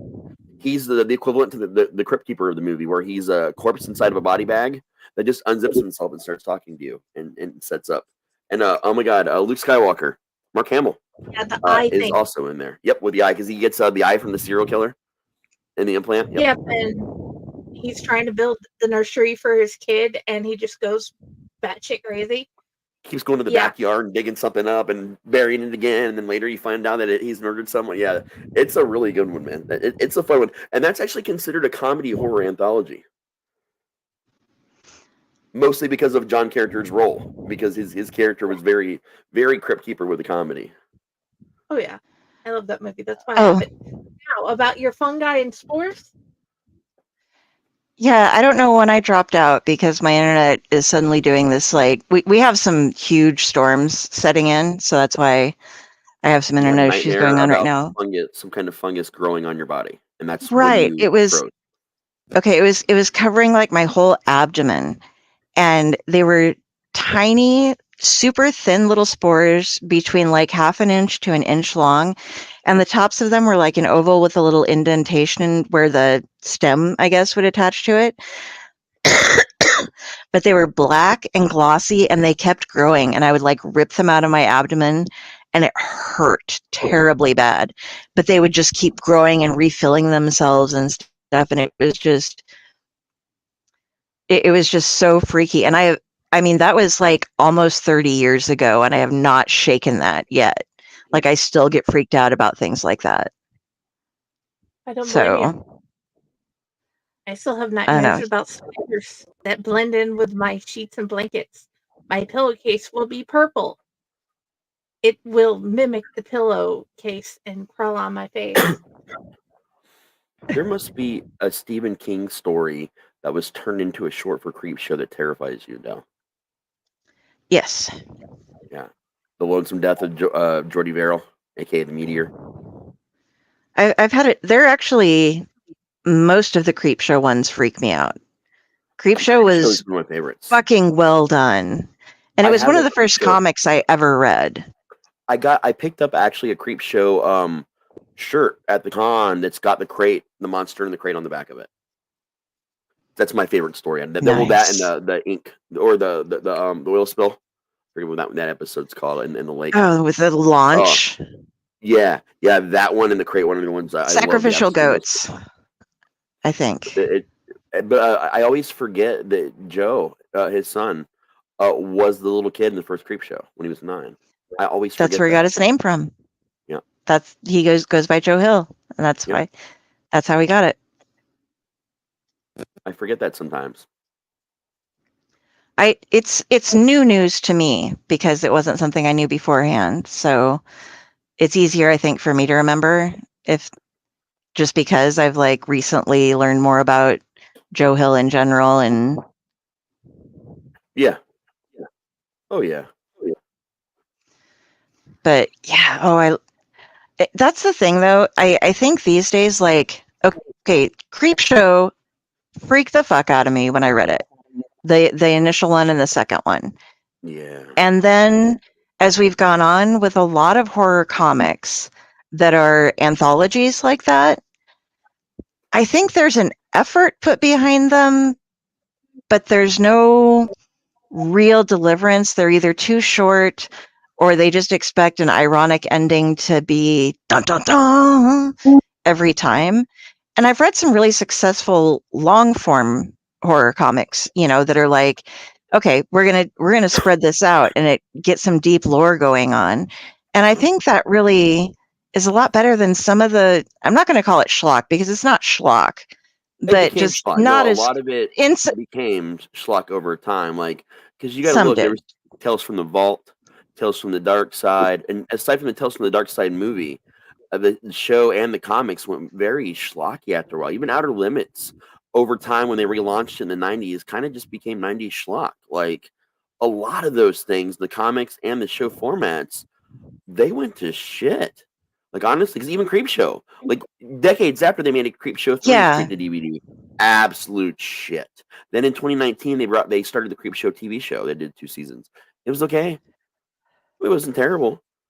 I was more excited about Spielberg when he brought back Amazing Stories on Apple TV or whatever. That was really good.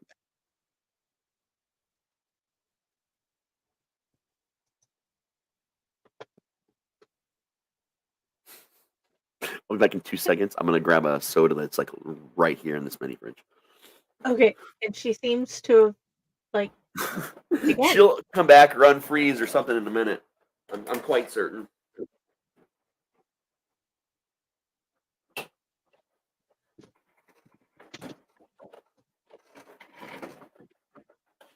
So anyway. Dun dun dun. She moving? Oh yeah! Goal! Oh no! I wanted, while we were doing that, I was just typing in because I assumed I was getting disconnected. That if you do like horror comics, there are a lot of them out there right now that are really good. But Roughhouse, fuck yeah, Roughhouse Publishing with Steve Van Samson and Derek Rook are fucking Oh, re-releasing Derek or gets not. his own now. Yep. Well, I had to introduce him before, and Gore Shriek Resurrection #3, I believe it is. Am I correct in the titling of that? It is going to be coming out from Rough House Publishing, and I got the last time they released Gore Shriek Resurrection. Dude, okay, these guys give you so much fucking bang for your buck. Go. Do we have a link to them we can put up real quick?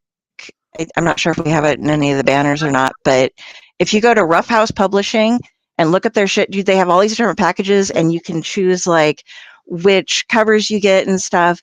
But when you get comics from them or books from them, you get the book, you get the bookmark, you get comic books, you get the trading cards, you get little posters, you get extra artwork, you get fucking stickers, just so much shit. It's insane. In fact, I inadvertently did a little ad for them, and I just grabbed a picture of them about to load in here. Oh, thank you. I put the link in the chat. Thank you. Yeah, I'm internet impaired right now, so I'm worried about. So I became the ruffian of the month for February because they were like way behind, but it actually just happened recently. But they were kind of they were backdating it, to kind of fix the issue. So when I got to meet Steve and Derek, which by the way had a fucking blast with them, I saw them and spoke to them more than anyone else at the con, like the whole weekend.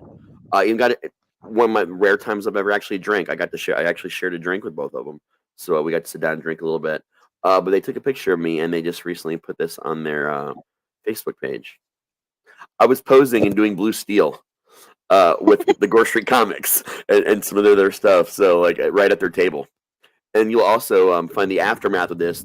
We were actually in the middle of doing an interview with them for Elliott at Horror Hound, which is on the in the Horror Hound playlist on our YouTube. So that was the interview we were doing right around the time, like within minutes of, I think right after I posed for this is when we did the interview or something like that. That is awesome. And Gore Shriek is special to me because it's one that it's probably the one I loved the most growing up, to be honest.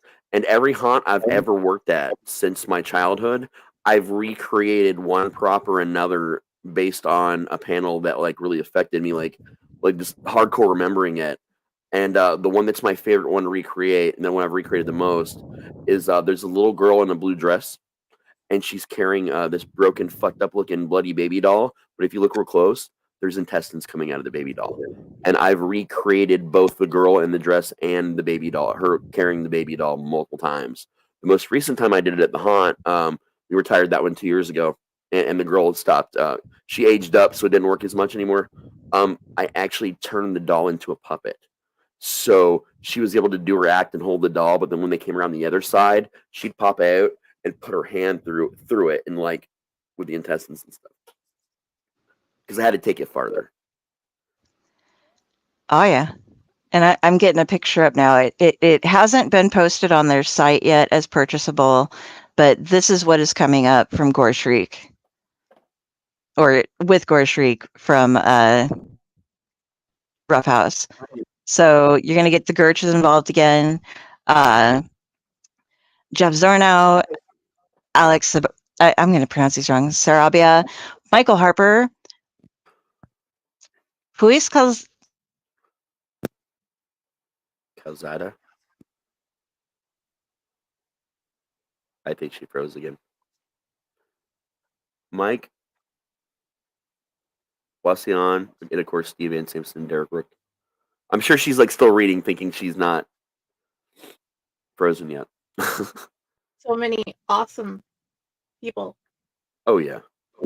Definitely worth checking out. Excited about it. Amazing. Oh yeah. Something else to be excited about. 2 days. Oh yeah, go ahead and talk about it. Menagerie. Yeah. And that's a very exciting thing. My new haunted house story, stories about haunted BRs, and so many more. There she is. Welcome back again. Thank you. I was mispronouncing every name on there, so We finished it for you. Us too. thank you. We finished mispronouncing them for you. It worked. It And is- then we used our plug. It is well ingrained in my head because as part of Splash Pages, we read 500 fucking illustrators and authors a week, and I think we pronounce like 3 of them right. Like This variant cover thing has gotten out of hand. we do variant watch, but if we actually did the like how many variant covers a week were being released, it's in the hundreds. So we do ones that we think you might give a shit about.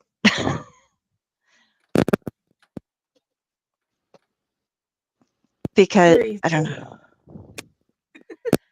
What they need to sell is after every book comes out, they need to have also the book of covers so that you can just buy all. I mean, I know there are some books that do that where it's just like the Sandman. I believe you can get all of the different covers that Dave McKean did for the Sandman as artwork. You know, The Ninja Turtles have a hardback version with all the covers, only the covers, and it's like $40. I think if you're going to be that guy who releases, like, okay, this month they just did 20 new cover or 19 new covers for Deadpool Kills the Marvel Universe. Again, it's coming out. Okay, so release each of those books and then give us one thing, because 19 covers, you can make a comic out of that, you know? Yeah. If not, at the end of your series or at the end of an arc where you have at least 20 to 50 covers, release a book like that so that people can appreciate the artwork, but don't have to cough up what is now becoming a $5 to $10 to maybe even $20 just to get one issue of the same book they already own with a different piece of art in the front. But I mean, currently, I honestly believe they're making their money off of scalpers because some of the books that they know are going to be popular, like all of the new Ultimate stuff, they're all selling out before they hit the stores even. And there have been like I don't know how many there have been since it, but the Ultimate Spider-Man that I'm going to eventually be getting is the 5th reissue. And I don't even know when I'm getting it.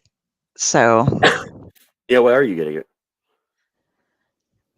I tried to get number 1 and they told me that I could get that one. And I talked to Jar Jar and he said, yes, that would still be a good comic to get. So that's for collector value kind of thing. That, and I'm a big fan of the Ultimate Universe and the new release. So I wanted to have like at least the first one of each comic that's coming out of it. So I don't need to own the whole collection. Gotcha. Right now, I'm just trying to get the physical copies of all the backlogs of Fake Horrors anthologies. Yeah. There's a lot. Which is a good thing. Certain authors' books as I go along. Because certain ones are like, no, I must have this and read it. And 2 of them are in the room with me, although one keeps dropping out. So, yeah.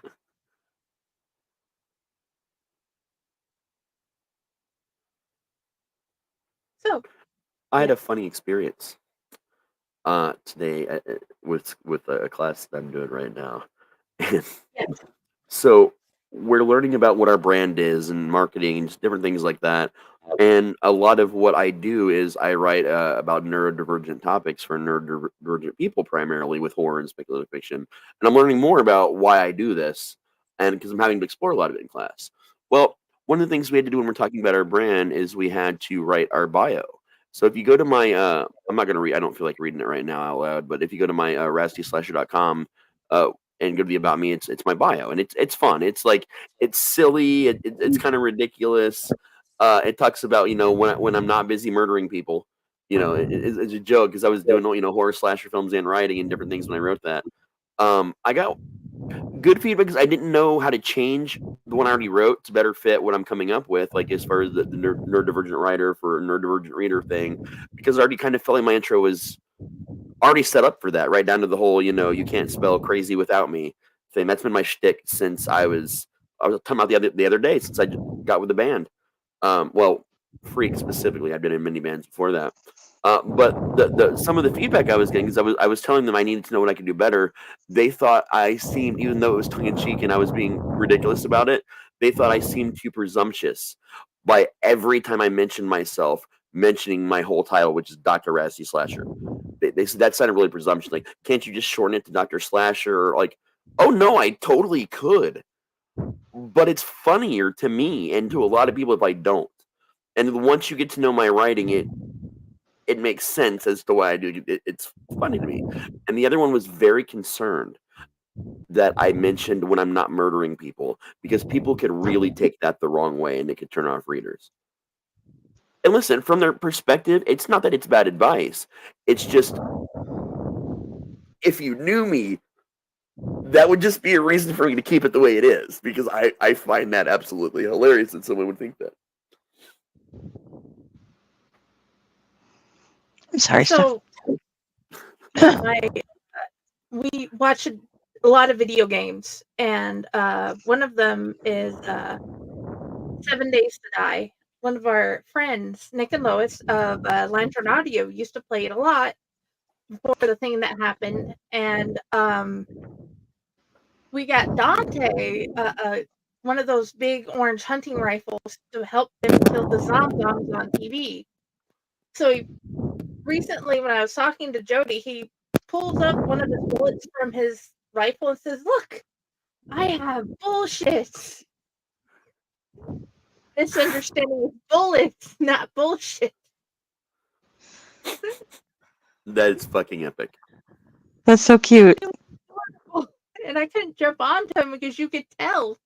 Because he says Lelo instead of Lelo, and hot dogs instead of hot dogs. Because we all have speech impediments, and that's just not something we can get past when we're tiny. But it was adorable. It's gonna kind of make me sad when he stops mispronouncing words like Lelo and hot gods and those tiny little missteps in language like bullshit.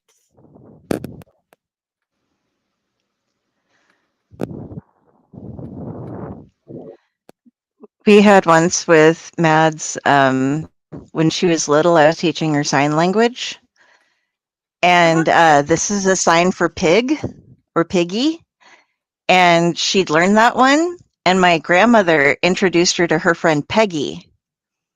And she went like this immediately. And grandma didn't translate, She's like, "What's she doing?" "Oh, it's a sign thing." And yeah, but so she misheard Peggy, but was saying, she also had tried a sign for snacks at daycare because she couldn't say the words, but she knew what they were. And she had no idea. And so we had to explain to the daycare lady what different signs meant and stuff. My favorite was we never taught her the word in sign because it wasn't one that came up really. But that kid had been begging for Pacos for weeks, and we had no idea what a Paco was. And we were at the restaurant, at this restaurant where she proclaimed herself the Buddha, for one thing, which is a whole other story. But she kept asking for Pacos, and the waitress was walking by, and she pointed at the plate and was Pacos, Pacos. And the waitress kind of stopped for a second. She put pickles. She couldn't say pickles, so she was calling them Pacos. That poor kid had just wanted pickles for like a month, and she wasn't getting enough pickles because we didn't understand Paco.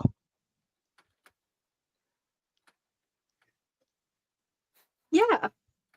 Little ones are so I love how he calls him Tulu also. I'm like, Tulu. For those of you watching, this is Tulu in Dante's speech. Because he loves his Tulu, because he cuddles him at night. Yeah, he sleeps with Lulu, and then Daddy has a bigger version that he keeps stealing. And over the last week, the kids have been cuddling on the couch with the big Godzilla. He is just a big pillow right now. I come in and I'm like, oh, Godzilla's become a cuddle toy. I don't think that's how most people think about Godzilla, but in my house, it works. Lulu and Godzilla are just cuddle toys. I can think of nobody better to protect a child. Agreed. Me either. And for those who are wondering why I don't have my usual tombstone, I decided to brag about my kid for a bit. He made me a meadow, and it's gorgeous. It is. I love that. Tiptoe through the tulips. Look like more like pansies to me, but I don't know. No, they aren't. I see a field of flowers and I just want to. It's on myself in my head for some reason. I don't know why. Especially the version of it Oh, in mercy Sweden. dotes and dozy dotes and little lambsy divey, a kiddly divey too, wouldn't you? A kiddly divey too. That's my Now, always quick, in my head song. sing. Now sing Evening Soup.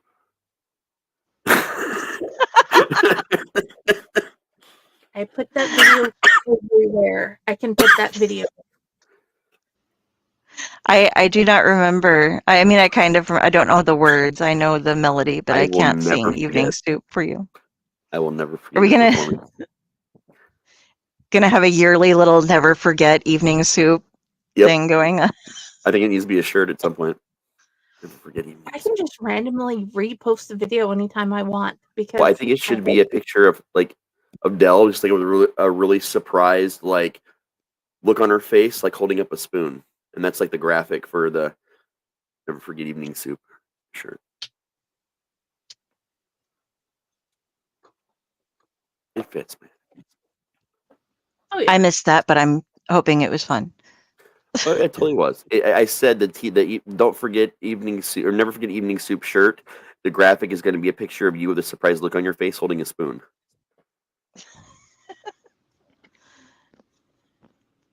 Do I get to hold a can of mock turtle soup too? If you'd like to, certainly. Okay, so when I lived in the creepy loft that had the bookcase door and the whole spelunking area in it and shit, I was going through the cupboards because nobody ate there. You didn't eat there, but it had a kitchen. And sitting on top of the fridge was a can of turtle soup. I had never seen that before in my life. I don't think you can buy it now. I don't know when it was from, but there was a can of turtle soup on my fridge in the kitchen that the cat would jump 10 feet straight up off the ground and catch a bat and then eat it in front of people in. Would it have been Worthmore mock turtle soup? Would it have been what? There's a brand called Worthmore. It's an older brand. They still sell it today. It's called mock turtle soup. I'm not sure. It may have been mock turtle, but I just remember it. It may have been mock turtle, which is why it would have been in my head for Alice in Wonderland. But I'd never. It was just this other random thing in the house that you could go and find a horde of bats or a room full of dead birds and random shit in. Well, not a house, but a flat that had two sides, and one of which was basically unoccupied and had things stored in it for over 20 years solid. It's got a very famous color and design of the can that's not changed since they started selling it back in the day. I just posted a picture in one of our chats for you. So in high school, Josh's intestines exploded, and they had to take him to the hospital and had to get him. They took out 2 feet of intestines and sewed them up in all the good junk.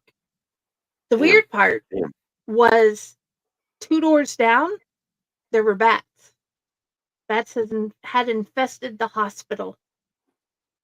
And it took his entire stay for them to figure out what to do to get rid of them.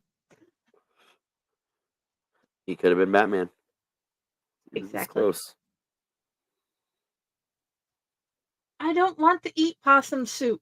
Nope. I don't want to eat something that came on my porch and ate the dog food to the dog. I'm not gonna lie, I've had roasted possum. I had a bite of it because I was curious. It's all right. It was very greasy to me, but it was also cooked over like a campfire scenario. Yeah. I Well, refuse in to a eat pan rabbit. over the fire.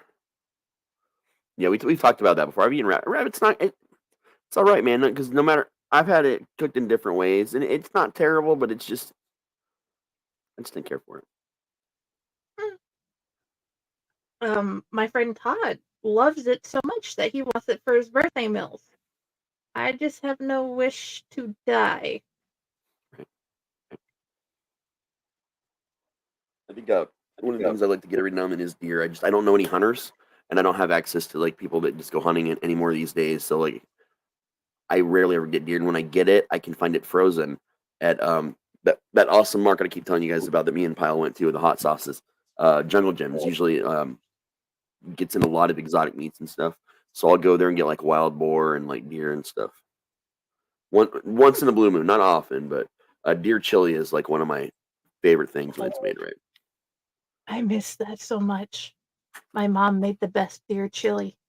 I get it once every blue moon, and the last time we made infused deer chili. And oh my god, it was magical. I want some so bad. And it was the right kind of terps too, where you didn't get like high and had the munchies after you ate it. You felt like fulfilled because the terps we used were more to settle your stomach. You got a buzz from it, but it was about like settling your stomach and helping with like digestion and relaxation while you're eating it. So it was a very like chill, enlightened experience, like and I really enjoyed it. Yep. Family stew, aka the Disney special.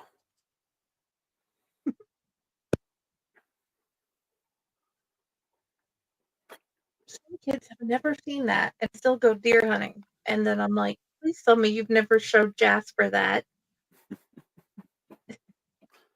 That's a terrifying movie. That it just was like that whole thing was like the whole fucking movie is fucked. I remember seeing that as a kid and freaking out. But then when I was around deer that had been killed, and all the parts used in that part of my family didn't bother me. But my sister lost her goddamn mind about Bambi being dead, and she was older than me, and I was just like, "Sorry, sis, got to kill to eat, got to eat to live," and that was my response. And I was like little when I came up with that, and everybody in the family was just like, I mean, he's not wrong, but maybe we keep this side of things away from them for a little bit longer. Exactly. But I would freak out when Dad would cut all the fish heads off in the backyard, him being a fisherman and everything. He would fillet everything perfectly himself, pack it full of coolers before he brought it in the freezer and beer battered it and did all this shit. But he would just throw the heads in the trash can, which where else you can do with them. And my sister would always torment me, and she'd put gloves on and grab a fish head. The same girl that freaked out about Bambi would grab the fish heads and chase me around because the fish were just filleted and just had their heads cut off, so they were still moving their mouths. So she would chase me with fucking fish heads that were still moving their mouths. And it was, that bothered me a little bit when I was a kid. My stepsister had decided one day to play golf. And my sister got a little bit too close. And we found out that the head of the golf club went flying one way, and it cut a gash just above Sonia's eye. And it's like, wow, that's one when it happened. way to say what? They at least screamed 4 when it happened. Yes, she did. Good. Otherwise, that was going to be sad. All at the same time. I'd be like 4, 5, 6.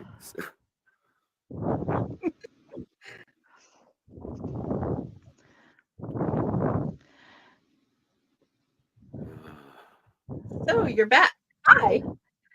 I went and reset my modem real quick and gave Hinata some food because she was like, "You stood. I get wet food now, right?" If you move, wet food. If you sneeze, wet food. If you cough, wet food. So, And she's what already was frozen. your favorite? Yes, she is. What was your favorite episode of Are You Afraid of the Dark? Oh my god, man. Honestly, growing up, there was not one I liked more than the others. That was one of those shows that I fucking just loved. But the remake of it from more recent years with Matt Smith. No, sorry, it wasn't Matt Smith. I kept thinking it was Matt Smith because the guy they're using for it looks so much like Matt Smith that I literally thought it was Matt Smith fucking playing the character with the top hat.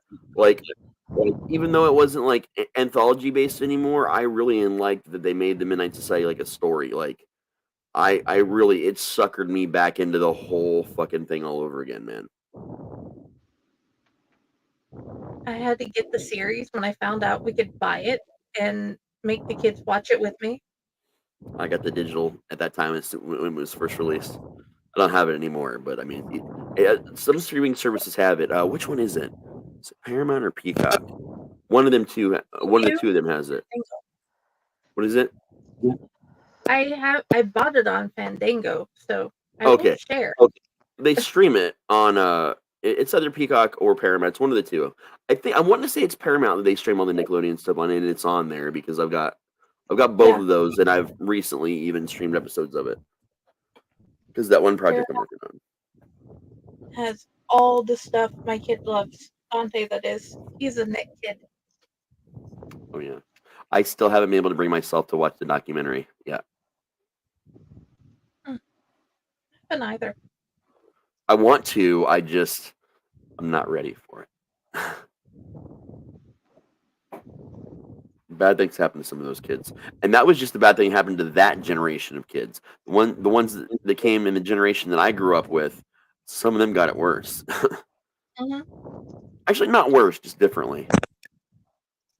Like Melissa Joan Hart, she had a tough time, and Clarissa Explains It All. And a couple other things that she did for Nick. It was a number of them that had some problems. Even Alanis Morissette had issues when she was in You Can't Do That on Television.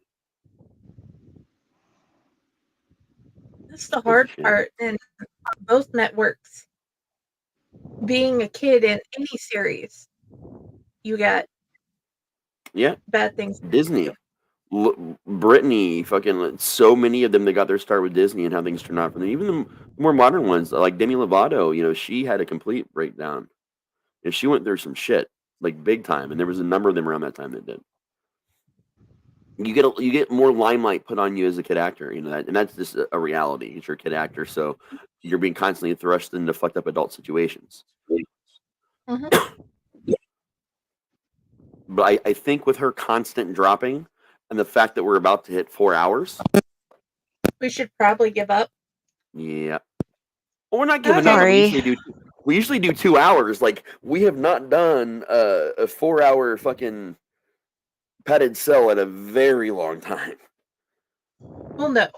But I don't think we really want to go back to adulting or sleep because we need the company. Yeah, it's definitely been one of those times lately. Yeah, sorry about the internet, guys. I'm doing my best, but we're just not doing good here. It's the storms and shit, man. Nothing you can do about it. We still love you. Okay. I gotta give up.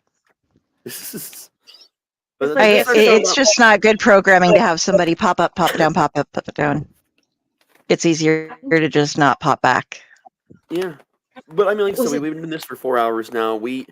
This is one of our shows that we will randomly make go this long, or it's gotten to 5 hours before, more than once. So, but it's nice though to get it back and to be able to do a long one again and have this many people still, checking us out and spending time with us. Like, it's nice, guys. And if you're just joining for the first one, this is Padded Cell. This is our only show that's like this, where we scroll out to this degree and just have no themes and just bullshit and don't play ads for the most, unless we all have to go to the bathroom at once. But it's our fun, fuck around, spend time with each other show. So we do them here and there, at least once a month usually. Our schedule's changing, coming at the later in June. We're switching over to summer programming, so it'll switch days of the week, but it'll still be once a month, just on a different day. But we'll post all those things here very soon. But we had a lot of shows coming up this week, as always. Oh yeah, and next time, Stefan, join us.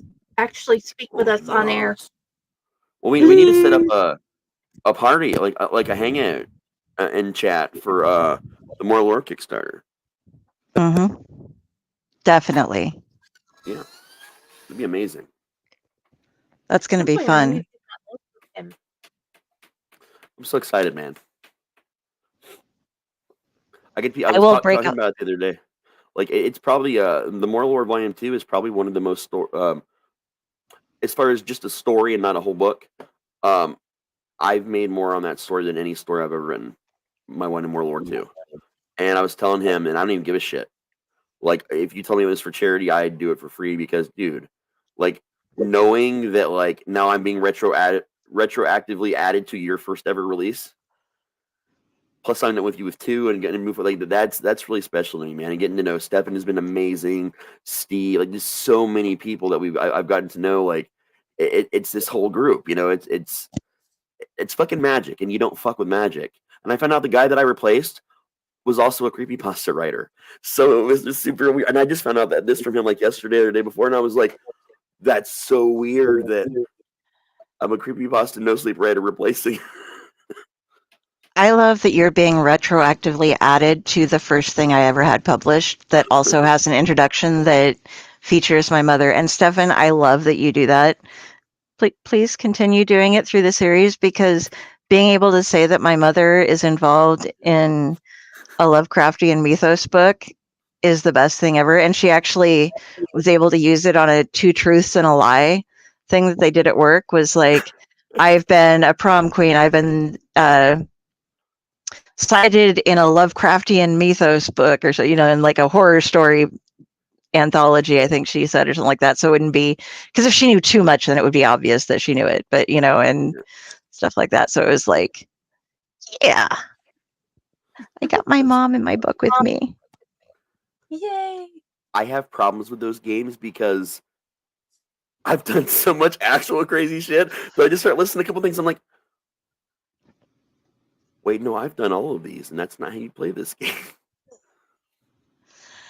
I was trying to help her come up with stuff that people might believe, because she has like, she doesn't do the same crazy things that you do, but she's done so many, like, she's taken me, like, she made me, well, not made, but she brought me to a Disturbed concert. She's done all these things that, like, you would not expect this woman to do.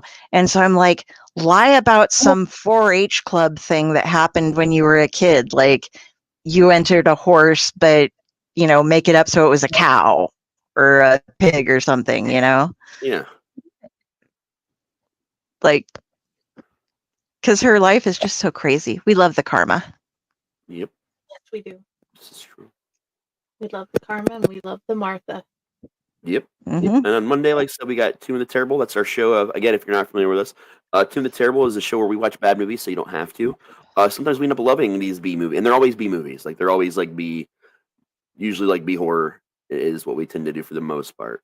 Sometimes some B sci-fi horror and some other subgenres, but we have a lot of fun doing that on Mondays, and that's every Monday right now. So we're running that pretty hard. And then Tuesday, you've got Splash Pages. Also, The Dorkening, where most of you are watching from right now. So you're probably already familiar with Splash Pages. And the 2 of you that I know that are watching on YouTube right now already know for sure that you know what Splash Pages is. But you guys have on Tuesday.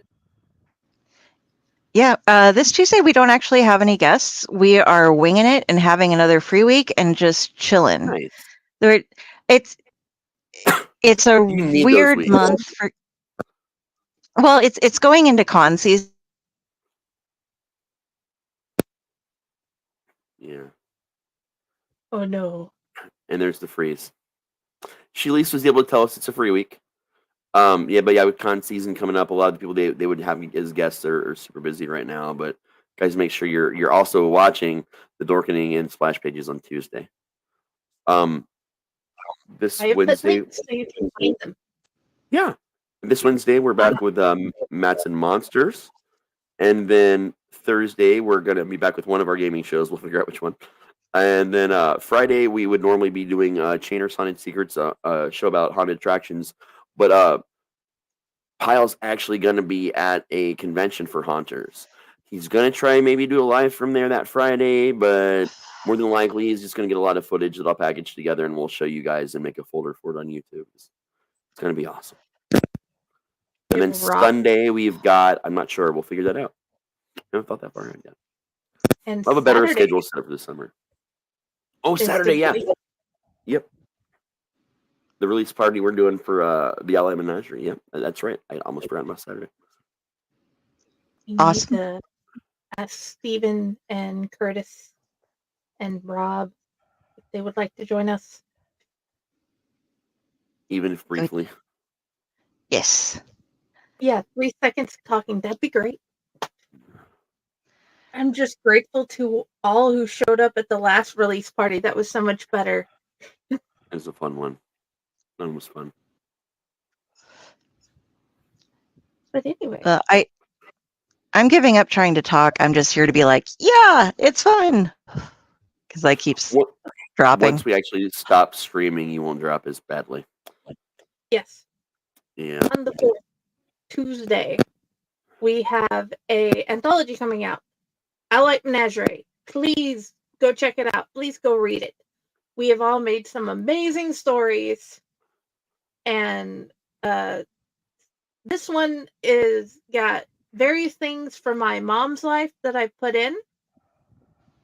And we are giving all the proceeds to the Pro Literacy Foundation to help adult readers get the success they need and get their dreams to come true.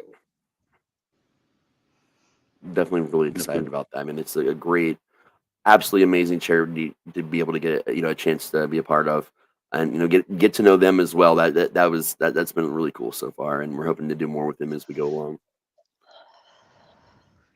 But all right, guys, that's the end. So yeah, fuck off. Have fun, be safe, back alive. If not, we'll take your ghost. We don't care. Monster sex toys. Look